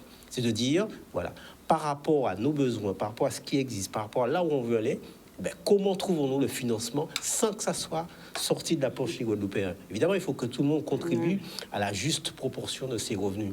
Mais il ne s'agit pas de dire, on va augmenter les impôts pour pouvoir rattraper le retard qui existe. Comment trouver l'argent? Et où trouver l'argent? Écoutez, je crois que certains, depuis quelques années, parlent de réparation par rapport au crime de l'esclavage. Ça peut être une forme de réparation, c'est de dire, l'État français prend en charge, met en place un plan Marshall pour rattraper ce qu'il y a à rattraper sous ce territoire-là, de manière à ce que, une fois le rattrapage effectué, que nous repartions sur de nouvelles bases. Donc, c'est l'État qui doit réparer. Je ne peux pas vous laisser dire ça comme ça, parce qu'aujourd'hui, parce qu'il ne faut pas poser ces questions-là en ces termes-là, parce que quelqu'un qui entend cette question-là dit, mais les élus guadeloupéens ne prennent pas leurs responsabilités. Par rapport au cadre institutionnel dans lequel nous sommes aujourd'hui, c'est à la région, c'est au département, c'est aux communes, c'est aux EPCI d'appliquer les politiques publiques qui sont sur nos territoires. Ce que je dis simplement, c'est que les politiques publiques que nous avons appliquées sur nos territoires, compte tenu des retards que nous avons, peu importe les raisons de ces retards-là, il ne s'agit pas de refaire le passé. Il faut juste constater pour pouvoir se dire comment on arrange les choses. Pour rattraper ces politiques publiques, on n'a pas les moyens. Et donc, il faut bien qu'on trouve les moyens quelque part. Et comme je dis que la fiscalité sur un territoire comme le nôtre, on a déjà un taux de chômage qui est relativement important, c'est pas dans la poche des Guadeloupéens qu'on va le prendre, c'est pas sur la fiscalité locale qu'on va jouer. Et donc, si c'est pas la fiscalité locale, forcément, ça veut dire que cet argent-là doit venir d'ailleurs. Merci pour la précision. Donc, oui, avec vous, Claude Edmond, et ensuite Éric André. Nous arrivons à une autre question, puisque ceux qui nous écoutent s'attendent à avoir des réponses aussi concernant l'eau. Quand est-ce qu'il y aura de l'eau, notamment au niveau du sud-Basse-Terre, oui. L'électricité, où en est-on? Est-ce que ces personnes peuvent prétendre à un retour de vie à peu près à la normale? Et ça sera la seconde partie de cette émission. Claude Edmond et ensuite Éric André. Je crois au pays, je crois à la qualité des hommes qui peuvent diriger ce pays. On parlait de l'engagement de l'État, c'est vrai, il est important, mais je dis il faut croire en nous, mais en nous avant tout. Et on a un exemple, c'est quand on a une vision du territoire. Vous avez le premier, peut-être le deuxième président de région, Félix Proto, qui a rénové le parc des lycées en Guadeloupe, qui a installé le pays dans le temps et même les infrastructures routières. Donc ça a été fait avec l'argent des Guadeloupéens, les contribuables guadeloupéens. Donc même si vous avez forcément, comme tout, vous êtes dans l'assimilation, vous avez des fonds dans votre budget de l'État et également de l'Europe. Mais avant tout, il faut fixer une vision du territoire et aussi dessiner cet espace Guadeloupe. Donc je pense qu'il n'y a pas de fatalité, même si l'État intervient dans l'économie du pays et il est dans son rôle. Mais je pense que nous, Guadeloupéens, nous devons porter cette prédominance dans la définition du schéma de notre territoire. On a insisté sur cela, mais je veux remettre une couche, c'est sur aussi la fragilité. Mon collègue de Trois-Rivières, la fragilité des ponts, et surtout avec un territoire très fragile, on avait énormément de glissements. Je pense à Champfleury, je pense aussi également à Dolé, limitrophe de Trois-Rivières. Vous êtes dans un territoire très montagneux, glissement du sol, et c'est à revoir tout, et avec des investissements conséquents. Donc ça relève très certainement des compétences des deux collectivités. Et ça relève aussi, pour ne pas dire, pour ne pas reprendre votre mot, la fatalité, que j'en ai horreur, parce que je crois que tout est le fait de l'homme, c'est les constructions des logements sociaux. Et mon élu m'envoyait un WhatsApp pour parler de Gomondolé, la résidence La Chaudière. On a installé des logements au ras, à proximité, aux confins de la rivière. Et aujourd'hui, les résidents se trouvent en difficulté, surtout avec ces périodes de catastrophes naturelles. Voilà, donc c'est des cas où on pourrait éviter par des choix politiques, par des choix économiques, ces dérives. Et aujourd'hui, je pense aussi qu'on doit porter la réflexion très, très haute pour éviter ces déconvenues. Il faut s'installer, je le disais, dans le temps. 30 ans pour un pays, pour nous, c'est énorme. Pour l'histoire d'un pays, c'est 3 jours. Donc, c'est l'important aussi de dessiner le territoire, cet espace dans le temps, au-delà de nous-mêmes. Donc, c'est vrai que quelquefois, nous, élus, nous portons les conséquences de nos choix inconsidérés. Et aussi, peut-être très souvent, nous pensons trop vite à notre élection. Moi, j'évite de penser à ma réélection. C'est un message à l'endroit de vos collègues Non, élus. je parle de la Guadeloupe. Voilà. C'est nous qui sommes là. Éric André. Moi, sur la question, je dirais, de l'inégalité de traitement des collectivités, je pense que nous avons quand même suffisamment d'éléments aujourd'hui pour nous projeter dans un avenir avec des engagements qui sont pris, ne serait-ce que par les responsables des collectivités majeures. Et c'est sur cette base-là que je dis que je fais confiance à la classe politique actuelle. Je fais confiance aussi à des organisations comme l'Association des maires pour pouvoir engager des discussions, dessiner des priorités, faire des orientations. On a bien dit tout à l'heure que le président du conseil départemental, le président de la région se sont engagés pour changer les choses, pour prendre des responsabilités qui nous incombent. concernant justement le règlement de cette situation et de ces difficultés que nous avons vécues. Donc, je suis optimiste. Je ne reste pas dans une situation que nous avons, que je dis avoir existé, ça c'est vrai. Mais pour l'instant, il y a une ère qui semble s'ouvrir avec des prises de responsabilité des décideurs. Et donc, en conséquence, allons-y, mettons en place les choses. Alors justement, Éric André, vous savez ce que la population dit souvent. Ben, effectivement, il y a beaucoup de discussions, il y a beaucoup d'échanges, il y a beaucoup de congrès, il y a beaucoup de tables rondes, il y a beaucoup de tout ça. Mais on n'a pas d'action derrière. Est-ce que les élus parlent trop et n'agissent pas? Qu'avez-vous à répondre à cette idée qui circule de plus en plus au niveau de notre population? Ben, on nous a beaucoup reproché, il n'y a pas très longtemps, de ne pas nous concerter, de ne pas mettre en place les situations d'échange, les situations pour faire remonter les problèmes et les priorités. C'est le cas. Donc on ne peut pas aujourd'hui dire le contraire. C'est vrai qu'il y a beaucoup d'organisations, il y a beaucoup de séminaires, il y a beaucoup de rencontres, il y a des associations qui naissent, il y a des relations qui sont engagées et qui vont aboutir à des propositions d'action. Nous ne pouvons pas non plus dire qu'il n'y a pas d'action. Si, il y en a. Il y a des décisions qui sont prises et notamment, nous sommes dans une grande et vaste entreprise de redéfinir nos relations avec la France, avec la métropole, avec l'État français. C'est de la discussion. Après, il va y avoir de l'action, il va y avoir du concret. Mais il y a des phases par lesquelles il faut passer avant de pouvoir se dire que les choses vont changer. L'essentiel, comme je le dis, c'est la prise nécessaire d'engagement dans la durée, avec des programmations, avec des étapes qui nous conduiront après à trouver les voies et moyens pour que nos actions puissent être responsablement entreprises au niveau du département. Moi, je suis confiant à la classe politique. Bon, peut-être parce que j'y suis depuis... élu, vous en faites partie. J'en fais partie. J'essaie de porter justement à cette classe politique le dynamisme, le changement et surtout l'optimisme de rigueur pour nous permettre de définir des orientations et d'anticiper. Il ne s'agit pas toujours de rester dans un passé où c'est vrai, on le constate, on a hérité de comportements et d'attitudes qui ne sont peut-être pas, qui sont certainement à l'origine des situations que nous vivons.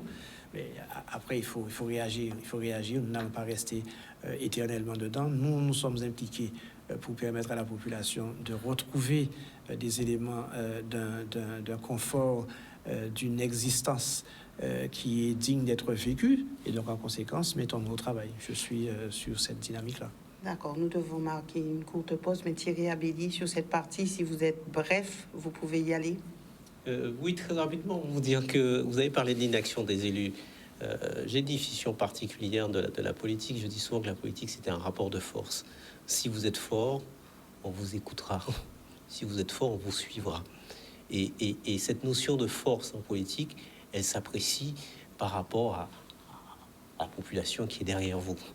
Et donc, si vous voulez être entendu, si vous voulez être efficace vis-à-vis du national, puisque c'est là la difficulté, c'est-à-dire que les élus guadeloupéens savent globalement ce qu'il faudrait pour notre territoire pour améliorer les conditions de vie de nos concitoyens. Sauf, comme je viens de le dire, on n'a pas les moyens de pouvoir réaliser ça.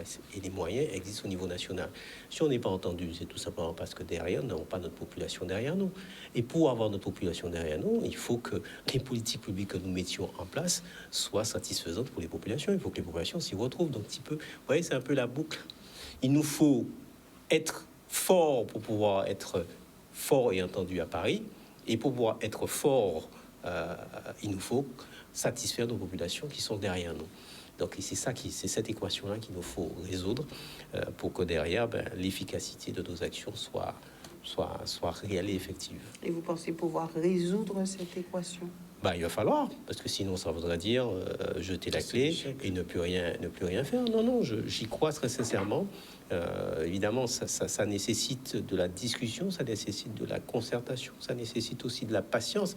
Vous savez, quand la confiance, elle est perdue, elle ne se retrouve pas si facilement. Il faut du temps, il faut des actions pour montrer qu'effectivement, on va dans le bon sens, pour reconstruire cette confiance-là. Et une fois la confiance là, après, on accélère le processus et les actions.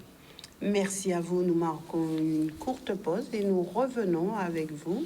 Et puis, nous aurons le temps peut-être de prendre quelques questions, des questions précises. Si là où vous habitez, il y a une difficulté, ben, vous pourrez le dire aux maires qui sont en plateau. Mais vraiment, ça sera des interventions très, très courtes et précises. Merci et à tout de suite. Le problème que j'ai, Nous reprenons le cours de notre émission et vous aurez la possibilité de nous appeler au numéro de téléphone qui s'affiche sur l'écran de votre téléviseur. Mais avant d'arriver à vos questions, l'eau. Alors, plusieurs communes aujourd'hui n'ont pas d'eau. À Vieux-Fort, tout à il n'y a fait. pas d'eau. Non, à Vieux-Fort, il n'y a pas d'eau depuis vendredi très tôt, je dirais dès 22 heures. Nous avions déjà des premières remontées d'administrés qui nous disaient que l'eau était coupée. Et ça continue jusqu'à Ça aujourd'hui, continue. nous n'avons pas d'eau.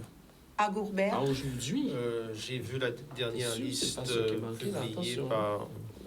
par le syndicat. J'ai pas vu le nom de Goubert, mais je rappelle qu'il y a énormément de quartiers de Goubert, il y a une absence d'eau. Voilà. d'accord. À Bouillante, Globalement, c'est revenu parce qu'effectivement, avec les intempéries, le captage de Trois-Diables a été bouché. Et c'est vrai que sur le territoire de Bouillante, dès lors que l'usine ne produit pas d'eau, les capacités de stockage correspondent à la consommation journalière de la population. Donc il suffit qu'on reste une journée sans produire de l'eau et donc il y a des coupures. Et le temps que le circuit se remette en charge, il peut se passer quand même plusieurs jours.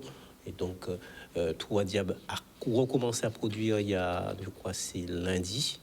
Et donc à certains endroits du réseau, il n'y a pas encore d'eau, mais je pense que très rapidement, tout le territoire devrait retrouver de l'eau sur Bouillante.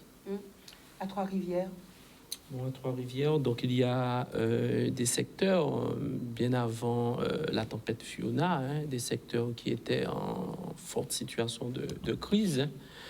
Des secteurs tels le Carbet, une partie de Basselcher, du côté de la Violette du Gommier. Il y a des petites poches dans lesquelles, effectivement, il y a des difficultés. Mais ces difficultés ne sont pas dues directement à la tempête Fiona. Ce sont des difficultés sur lesquelles nous comptons beaucoup sur un surpresseur que nous allons mettre du côté de la plaine et qui nous permettra de récupérer le surplus pour nous permettre de porter des réponses à ces habitations qui sont très souvent font l'objet de tours d'eau. S'agissant de la zone de bord de mer et la zone de Gantance, effectivement, sur Trois-Rivières, qui connaissait avant Fiona une crise, nous avons pu régler cette situation par une alimentation directe du FIDER Belocado. Donc ces deux secteurs se retrouvent en principe en temps normal bien alimentés. Ces jours-ci, le FIDER Belocado étant en situation de crise, ce qui fait que ces deux secteurs sont venus compléter la liste de ceux sur lesquels il va falloir apporter des réponses sur l'eau. Donc sur l'eau, Trois-Rivières, je dirais que c'est les travaux de la plaine qui nous permettront de porter une première réponse. Et avant même ce réservoir de l'Ermitage, c'est un projet qui date de plusieurs années, mais c'est un projet avec les lourdeurs administratives, notamment les différentes autorisations. Aujourd'hui, c'est l'État qui nous exige une étude environnementale à réaliser dans la zone de l'implantation de ce nouveau réservoir de l'Ermitage. Alors, et donc ça pose des problèmes. On a vu quand même qu'il y a des endroits à Basse-Terre, dans d'autres communes où il n'y a pas d'eau. Alors, est-ce qu'on peut s'attendre à un retour à la normale et d'ici combien de temps? Alors, alors, il faut savoir que déjà, avant d'arriver peut-être sur Basse-Terre, aujourd'hui, s'agissant du FIDER Belocado, qui alimente, je le rappelle, une grande partie du territoire de la Guadeloupe, à savoir les villes des Abîmes, de Capesterre, du Gosier, de Goyave, voilà, Pointe-à-Pitre. Donc voilà, plusieurs communes sont alimentées de Capesterre-Belle-Eau et par conséquent, étant en situation de crise, effectivement, cela impacte la distribution de l'eau au sein de ces diverses communes. Néanmoins, aujourd'hui, au niveau du SMGEAG, les équipes techniques ont pu pouvoir trouver un palliatif qui leur permettra de faire un réseau parallèle qui leur permettra d'alimenter d'ici la semaine prochaine les sections de Capesterre-Belle-Eau déjà. Et s'agissant des autres communes, par rapport à Sofider-Belle-Eau-Cadeau, sur les autres communes, nous allons pouvoir repenser les tours d'eau pour permettre à ce que les uns et les autres puissent bénéficier de l'eau à des moments qui ont... Donc ça va durer combien de temps, ces tours? Alors là maintenant, vous savez que la rupture qui a lieu sur cette zone de Capesterre, elle est importante, sur un linéaire d'environ plus de 50 mètres. Donc il va falloir réparer tout cela. La préfecture, donc les collectivités majeures, ceux et celles qui nous accompagnent, sont informés. L'État, oui, quand on dit préfecture, c'est aussi l'État, informé. Et par conséquent, des dispositions sont prises pour que ces travaux puissent être réalisés dans les plus brefs délais. Néanmoins, ce sont des travaux lourds qui vont nécessiter quand même quelques semaines et par conséquent, il est important pour nous de porter des réponses à court terme. Et ces réponses à court terme, c'est cette disposition du palliatif sur Capesterre-Belle-Eau et repenser les tours d'eau sur les autres secteurs pour permettre d'apporter les premières réponses.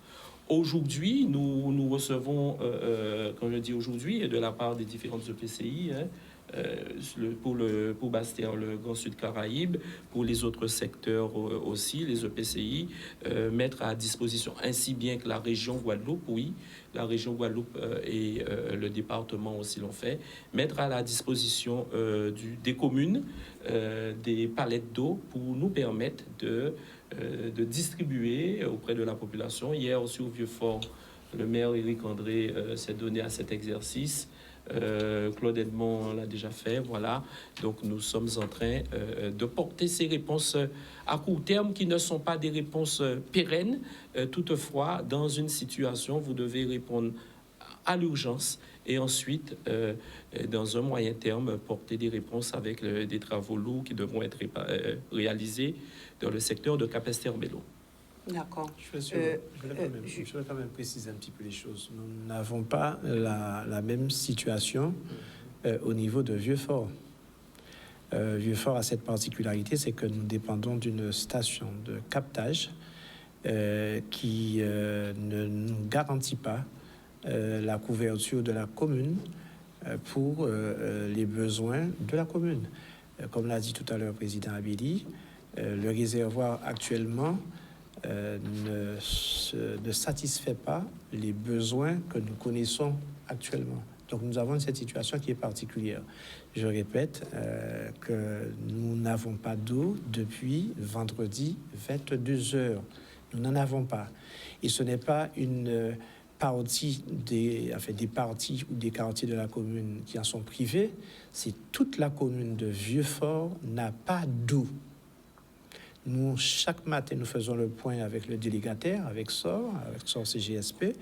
Chaque matin, avec le directeur, nous faisons le point. Nous n'avons pas d'eau, il faut le dire. Donc, et que faire pour solutionner cela? Nous avons aussi des partenaires. Nous avons des gens qui ont pris conscience de notre difficulté et nous sommes dans la livraison, dans la distribution d'eau. Puis nous est donné par forcément le délégataire SOR et d'autres personnes aussi. Nous avons une solidarité aussi au niveau des communes. La commune de Saint-Claude, le CCAS de Saint-Claude nous a offert de l'eau. Le parc national nous a offert de l'eau. Nous vivons de ça. Et nous sommes dans une situation où nous sommes obligés de rationner cette distribution d'eau. Donc, Quand j'entends effectivement que ce sont des quartiers dans les autres communes qui en sont privés, je répète que nous sommes dans une situation qui est exceptionnelle, très particulière. C'est toute la commune de Vieux-Fort et il n'a pas d'eau. Mes chers collègues, tout à l'heure, quand je me suis exprimé, je parlais de 58 000 abonnés de la Guadeloupe. 58 000 abonnés. Alors c'est vrai, avec tout le respect que nous avons, si nous devons un petit peu comparer les chiffres, là, la question de Capesterre et la solution apportée, c'est pour 58 000 abonnés multipliés par, vous multipliez par 4, et vous voyez quelle est cette population qui est derrière.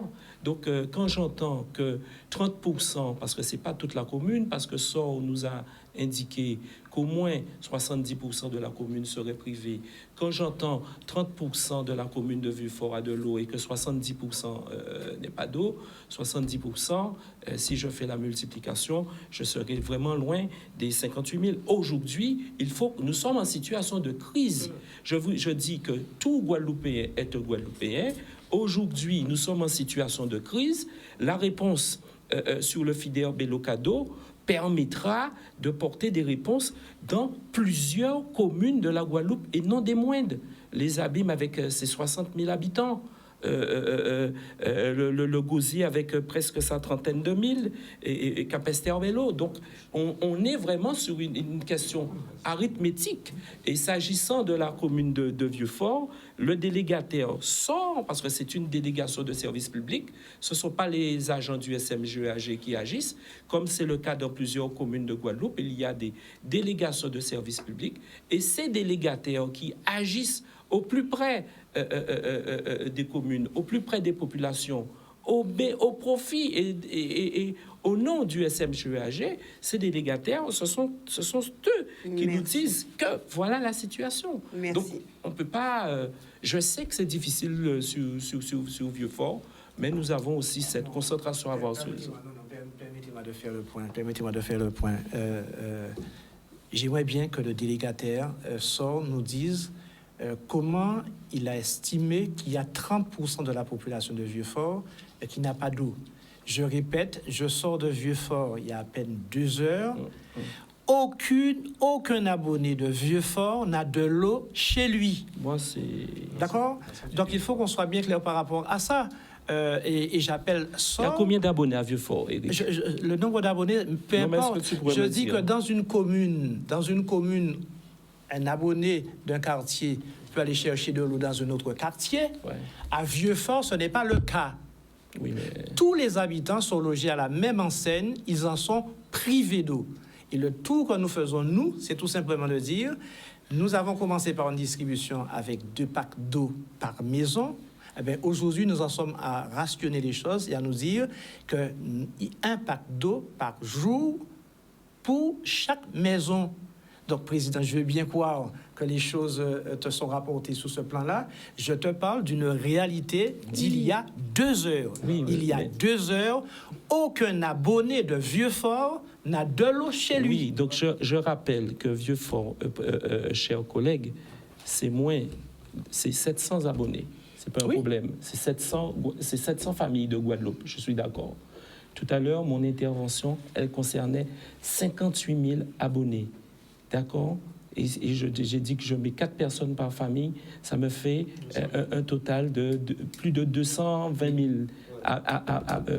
personnes. C'est cela. Les rapports ne sont pas les mêmes. Les rapports ne sont pas les mêmes. Rapports ne sont pas les mêmes. Ensuite, sur Vieux-Fort, c'est une délégation de service public.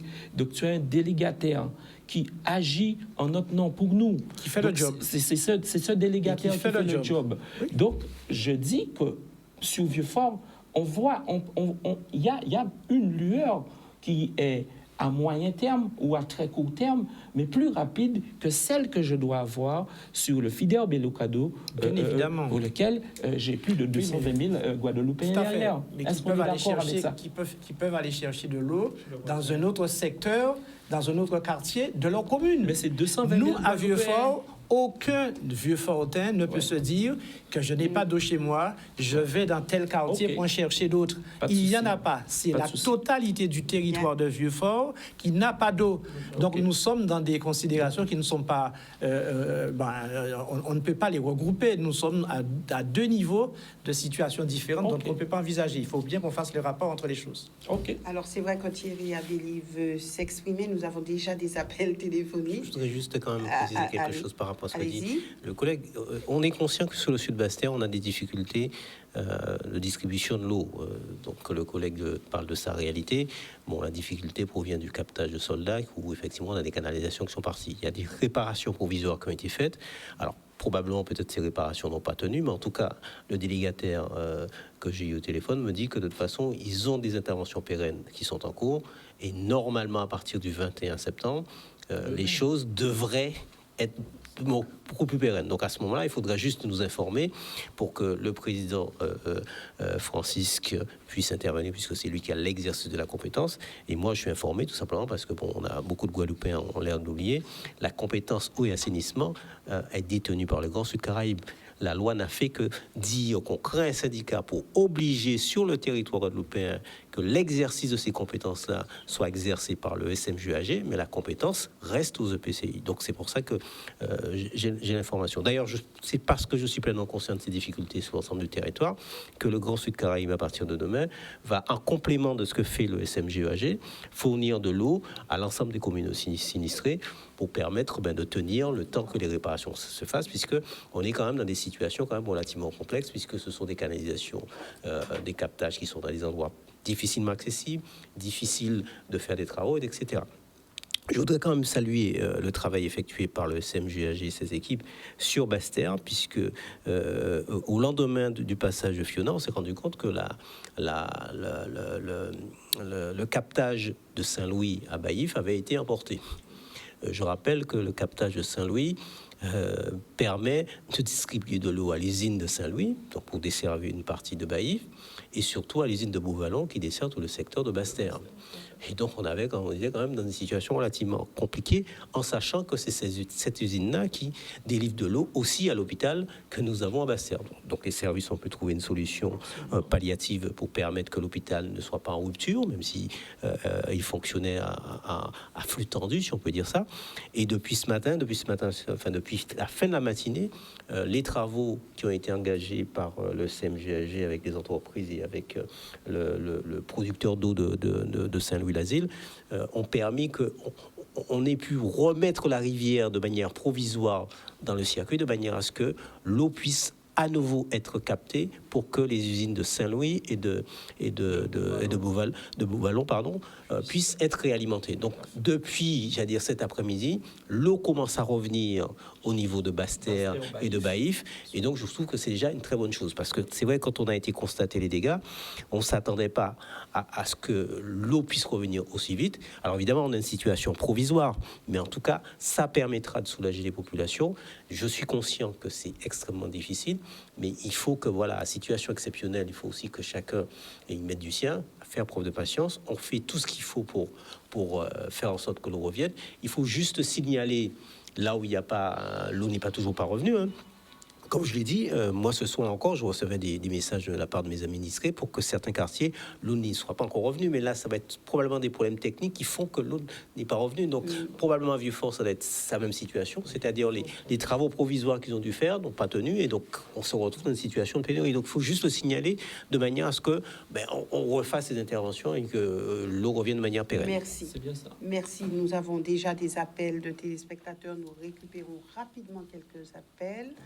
Bonsoir, nous vous écoutons. Bonsoir à tous. Bonsoir, madame. Ma question sera simple et je m'adresse au maire de monsieur Edmond. Je voudrais juste savoir par rapport à l'ouverture de l'école du Bois, est-ce que ça sera réouvert pour jeudi? Et je raconte. Merci, madame. Vous aurez une réponse demain. On verra, on fera le point. S'il y a de l'eau, l'école sera ouverte, mais je rassure pendant que j'y ai, je rassure, l'école sera fermée, l'école de Blanchette, maternelle et élémentaire. Les deux écoles seront fermées jusqu'à lundi 26. Voilà.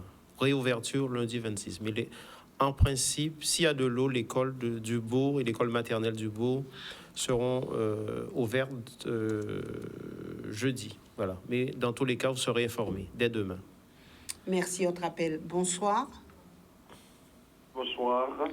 Je m'appelle Alain. J'aimerais quand même poser une question simple. C'est vrai, je compatis à ce qui s'est passé sur le sud de la Basse-Terre.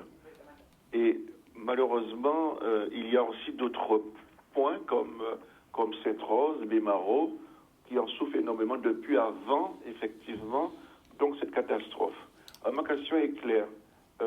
Il y a des personnes, vraiment des personnes âgées en manque d'eau. Vous avez des personnes à mobilité réduite en manque d'eau, notamment à Sainte-Rose.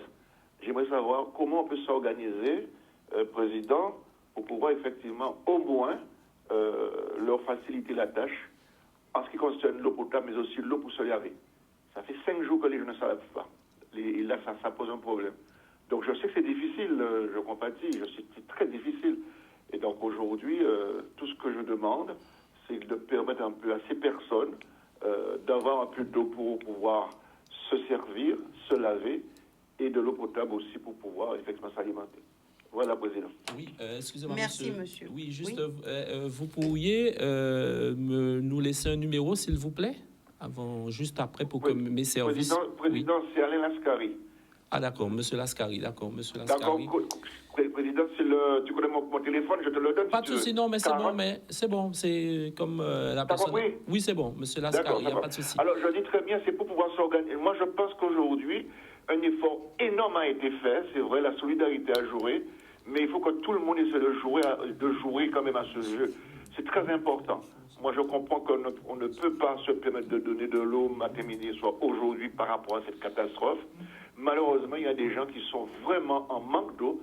Et ensuite, ce sont des gens qui sont âgés, qui ne peuvent pas sortir de leur lit. Et d'autres qui sont vraiment handicapés. Donc, j'aimerais qu'on soulage ces personnes, au moins, aller les voir, faire quelque chose pour pouvoir les soulager. Voilà. Alors, Merci. Alors, monsieur Lascari, donc, dès demain, notre équipe administrative, notre équipe prendra contact avec vous. On vous connaît, on se connaît, de manière à ce que vous puissiez bien nous indiquer les zones. Alors, les réponses que nous pouvons porter de manière déjà générale, que ce soit pour monsieur Lascari dans ce secteur ou un autre secteur, ce serait déjà pouvoir disposer d'une citerne, mettre à la disposition de cette zone, de ce secteur, une citerne permettant à ce qu'il y ait de l'eau, certes non potable, mais de l'eau permettant quand même de pouvoir réaliser quelques tâches ménagères.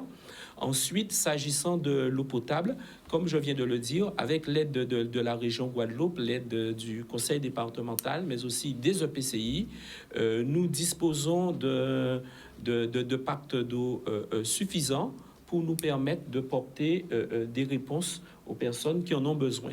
Donc, demain, nos services, et s'ils m'écoutent, s'ils sont là ce soir, ils peuvent déjà prendre le numéro de M. Lascari que nous avons au SMGAG et de manière à ce que nous portions cette réponse dans son secteur de Sainte-Rose. Voilà. Merci. Autre appel. Bonsoir, nous vous écoutons. Oui, bonsoir, et j'appelle de Trois-Rivières. Oui. Je voulais saluer tous les maires qui sont là. Tout d'abord, Monsieur Éric André. Par contre, je le félicite beaucoup. C'est un maire, je vois, qui fait beaucoup des efforts. Mais par contre, pour les autres, je ne comprends rien. J'entends augmenter les impôts, j'entends tout. Alors, dès qu'il y a un problème, c'est augmenter les impôts. Augmenter les impôts. C'est ça que j'ai à dire. Et Monsieur Henrique de Vieux-Fort, félicitations pour vous. Merci. Merci, madame. Alors, sur cette partie, augmenter les impôts. Alors, j'ai pas eu l'impression qu'on a parlé d'augmenter les impôts. alors, donc Bien au contraire, on a dit qu'aujourd'hui, par rapport aux politiques publiques que nous avons à mener, nous n'avons pas les moyens. Et que si on ne devait pas avoir l'aide extérieure, c'est-à-dire les fonds européens, les fonds de l'État et compagnie, ou les collectivités majeures, mais même les collectivités majeures que sont la région et le département, elles-mêmes aussi ont leurs propres difficultés, leurs propres réalités. Ça voudrait dire qu'il faudrait augmenter les impôts. Or, c'est ce qu'on ne veut pas faire, puisqu'on est conscient qu'on est sur un territoire fragile socialement, en manque de développement, et que c'est pas dans la poche du Guadeloupéen qu'il faut aller chercher les moyens pour mettre à niveau la Guadeloupe. Donc, à aucun moment on a parlé d'augmenter des impôts. Alors, juste pour répondre à Madame étant juste de Trois-Rivières, donc je rappelle que nous y sommes maires depuis 2017 et que la dernière augmentation d'impôts sur la commune de Trois-Rivières, elle date de 2016.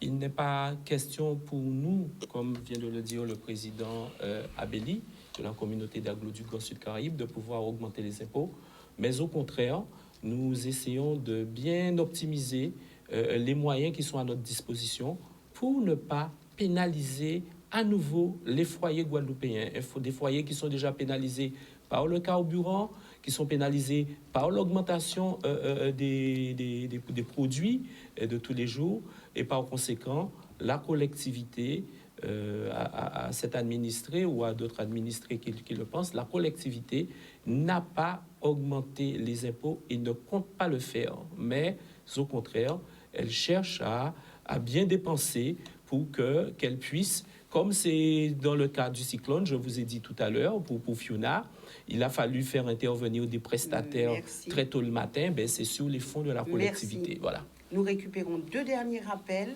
Bonsoir, nous vous écoutons. Bonsoir aux maires qui sont là. Bonsoir, Madame Evelyne.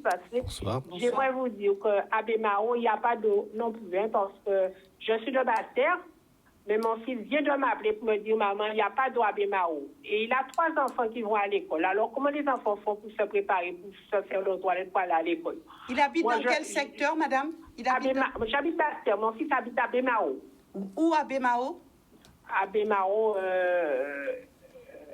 j'oublie un petit peu, dans les cités fermées là, il n'y a pas d'eau. Je compatis avec les maires parce qu'eux, ils viennent d'entrer, je comprends. Il y a des gens qui avaient la possibilité d'arranger les réseaux d'eau, qui n'ont rien fait. Je les comprends, ils viennent d'entrer, ils font ce qu'ils peuvent.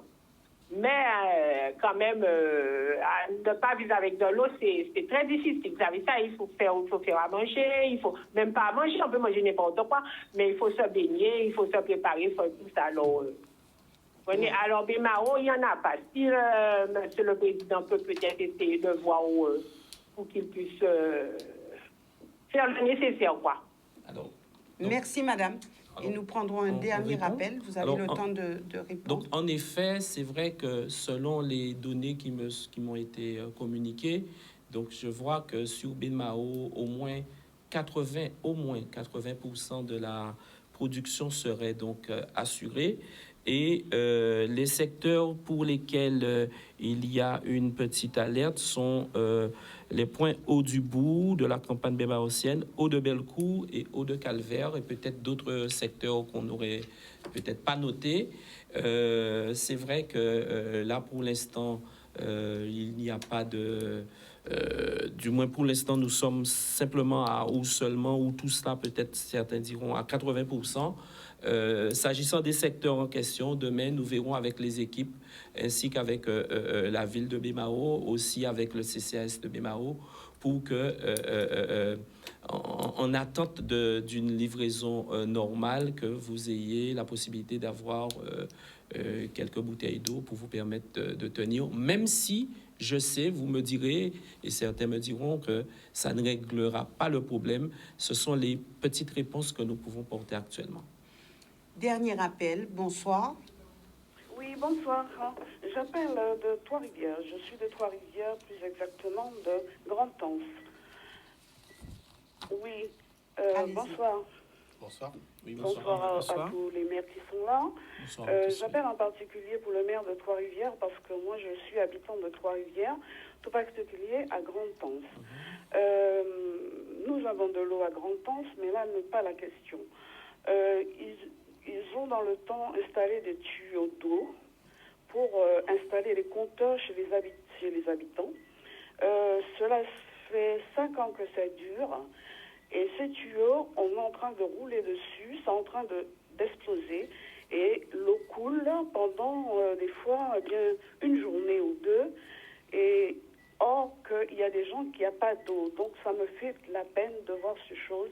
Et je voudrais savoir bien, monsieur le maire de Trois-Rivières, quand est-ce qu'on peut vous rencontrer, parce que c'est très difficile d'avoir un rendez-vous avec vous.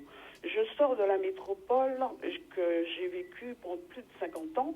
J'arrive dans ma commune Trois-Rivières, tout particulièrement à Grand-Anse, et pas moyen de vous rencontrer depuis que je suis arrivée. Depuis le mois de juin, je demande un rendez-vous avec vous pour vous exposer la situation qu'il y a à Grand-Anse, parce qu'il y a des choses à faire et améliorer à Grand-Anse. Vous avez parlé des déchets sauvages. Alors là, je suis effarée de voir ça.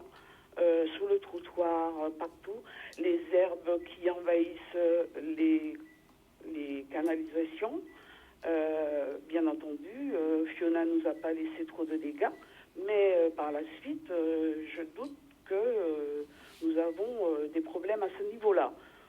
Donc, j'aimerais savoir comment faire pour vous rencontrer, pour vous exposer ma situation, parce que j'aurais bien des choses à vous raconter au niveau de Grand-Anse, qui reste, à mon avis, pas très suivi. Okay. Merci, madame. Merci. Merci. Hors antenne, on aura le numéro, c'est ça? Non, on n'a pas de numéro hors antenne, sauf si cette dame veut nous laisser et que vous puissiez. Bon, donc elle pourra le laisser hors antenne? Elle peut laisser hors antenne. Oui, donc madame, donc je vous invite, oui, merci de votre appel. Je vous invite à bien vouloir nous laisser vos coordonnées déjà hors antenne. Alors, sur votre intervention, je pourrais dire que c'est déjà une petite bonne nouvelle pour nous, à savoir qu'il y a un secteur ou peut-être une zone ou quelques habitations qui ne seraient pas en manque d'eau. C'est vrai que nous avons fait le nécessaire pour que cette zone soit alimentée. S'agissant du problème que vous évoquez sur les conduites qui traversent la chaussée et qui très souvent peuvent laisser couler l'eau, surtout quand des véhicules circulent, c'est vrai. Là aussi, nous allons prendre contact avec vous et regarder avec les services du SMGAG dans quelle mesure que ces différents tuyaux peuvent être protégés, parce que oui, la ressource, elle est essentielle, il faut la préserver. Et quand pendant des semaines, des familles, des foyers, des secteurs sont sans eau, donc comme il a toujours été dit, il y a de l'eau suffisamment en quantité suffisante, du moins sur le territoire de la Guadeloupe. Merci. Mais il y a beaucoup de fuites. Donc, si nous pouvons les éviter, avec vous, nous allons pouvoir le faire et le faire dans d'autres secteurs. Voilà. Merci. Alors, rapidement, puisque nous n'avons plus de temps, un mot à l'endroit de votre population, un mot pour rassurer ou comme vous le souhaitez. Ça sera, on débutera avec par vous. moi. Oui. Ben, je remercie déjà la population de Trois-Rivières pour cette résistance et pour cette posture, cette attitude que nous avons eue dans le cadre de la gestion de ce phénomène. C'était un phénomène inédit. Oui, chez nous, il y a plusieurs situations de détresse et de désolation. Je compte sur la solidarité de tous, des associations, des comités de quartier, de tous les acteurs, de tous ceux et toutes celles qui peuvent, de venir porter leur contribution de manière à ce que nous portions ensemble une réponse à cette population pour continuer à travailler et continuer à agir ensemble. Voilà. Merci, Éric André. Je dirais pareillement, je compte sur la patience de la population pour pouvoir retrouver une situation saine, une situation qui leur permette de pouvoir vivre dans des conditions au moins minimales. Nous mettons toute notre volonté, notre détermination pour essayer d'être auprès d'eux. C'est une sollicitation qui est dans tous les domaines, dans le domaine de l'eau, bien sûr, dans le domaine aussi des travaux, dans le domaine de l'accès aux habitations que nous sommes obligés d'envisager aussi avec le concours des partenaires, des entreprises qui travaillent. Enfin, bon, ce sont des sollicitations multiples auxquelles nous sommes confrontés et que nous essayons de satisfaire le plus possible. Donc, je compte sur la compréhension des administrés du FOR pour leur dire que les choses reviendront très certainement à la normale, mais qu'il faut qu'on soit vigilant et il faut qu'on soit aussi patient. Merci à vous, Claude Edmond. Juste quelques éléments pratiques. Le CECAS recevra, je vais dire les sinistrés, mais ceux qui ont besoin d'aide par une assistante sociale demain au CECAS. Jeudi, aider les personnes dans leur démarche, toujours au CECAS. Il y aura une distribution très renforcée de l'eau parce qu'on va recevoir des palettes, je presque envie de dire en grande quantité d'eau, de bouteilles d'eau aux administrés de Gourbert, avec une distribution aussi aux personnes porteurs d'handicap ou les personnes âgées à leur domicile. Les citernes, on n'avait pas cette possibilité parce qu'il y avait une interdiction de réserve pour les pompiers, mais les citernes publiques seront remplies dès demain. Et aussi, on pourra recevoir une organisation qui est faite au tiers-lieu pour recevoir les acteurs économiques. Je rappelle aussi, même si on aura une visite ministérielle jeudi matin, notamment à Rivière-Sens, surtout sur l'aspect développement économique et aménagement du territoire, dans le prolongement d'un développement de l'espace Sud-Basse-Terre. Voilà, donc c'est ces éléments que j'aurais à apporter. Et on reviendra de façon permanente vers les administrés, notamment les constructions aux abords des ravines, mais également aussi ceux qui reçoivent énormément d'eau chez eux dans ces périodes de catastrophe, dues aussi à l'oppositionnement très souvent sur des routes nationales, pas toujours bien aménagées. Et les victimes, notamment, je pense à 2 familles que j'ai visitées à Gomondolé, et qui reçoivent l'eau de la route de l'Ermitage. Merci. Voilà. Maintenant, Thierry Abelli, donc demain, vous recevez le ministre délégué à l'Outre-mer, M. Carinco. Alors, il vient certainement avec beaucoup de bonnes nouvelles, pas seulement pour constater, mais de bonnes nouvelles. Depuis Paris, le président de la République, le gouvernement l'ont annoncé déjà. Donc oui, il vient sur place pour constater, se rendre compte des réalités que nous vivons ici et faire en sorte que les choses aillent très vite. Moi, je voudrais surtout remercier l'élan de cette solidarité qui s'est manifestée depuis samedi matin à l'égard du Grand Sud Caraïbes, l'État, la région, le département, les entreprises aussi, les populations de Guadeloupe. Parce qu'effectivement, nous avons besoin, comme on dit, c'est il y en a l'autre. Je voudrais simplement dire ma qualité de président du Grand Sud Caraïbes, donc je ferai livrer et mettre à disposition de chaque mairie du sud Basse-Terre des palettes d'eau, de manière à ce que on vienne compléter ce que le CMGAG mettra à la disposition de la population.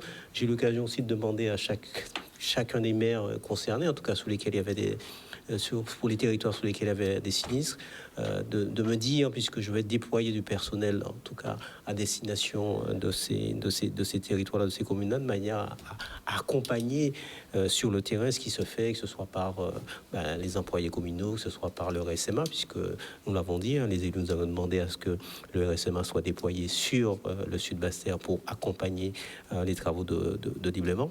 Et puis, bien évidemment, dire que le Grand Sud Caraïbes prendra toute sa part dans les compétences qui sont les siennes, notamment la compétence déchets, environnement, puisqu'il va falloir que très rapidement, le sud Basse-Terre retrouve l'image qu'on lui connaissait auparavant, parce que je considère qu'après 2 années difficiles avec le Covid, la population du sud Basse-Terre a besoin de retrouver une vie normale.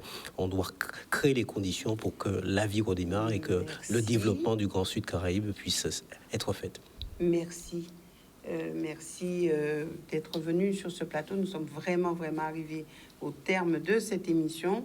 C'est vrai que Jean-Louis Francisque avait juste un mot à dire, c'est bien ça? Sur l'eau, c'était merci déjà aux équipes du SMGAG, qu'elles puissent poursuivre leur action pour permettre à ce que l'eau revienne dans les foyers de Guadeloupe. Merci à la région et le département pour leur aide et que la Guadeloupe se relève. Voilà. C'était plus qu'un mot. Merci en tout cas d'être venu sur ce plateau. Merci aussi à vous, téléspectateurs, d'avoir suivi cette émission. nous nous retrouvons donc avec une autre émission, on va dire spéciale, très certainement demain. Ça sera toute la semaine où nous aurons à faire un petit tour d'horizon concernant justement le passage de la tempête Fiona. Excellente soirée à tous.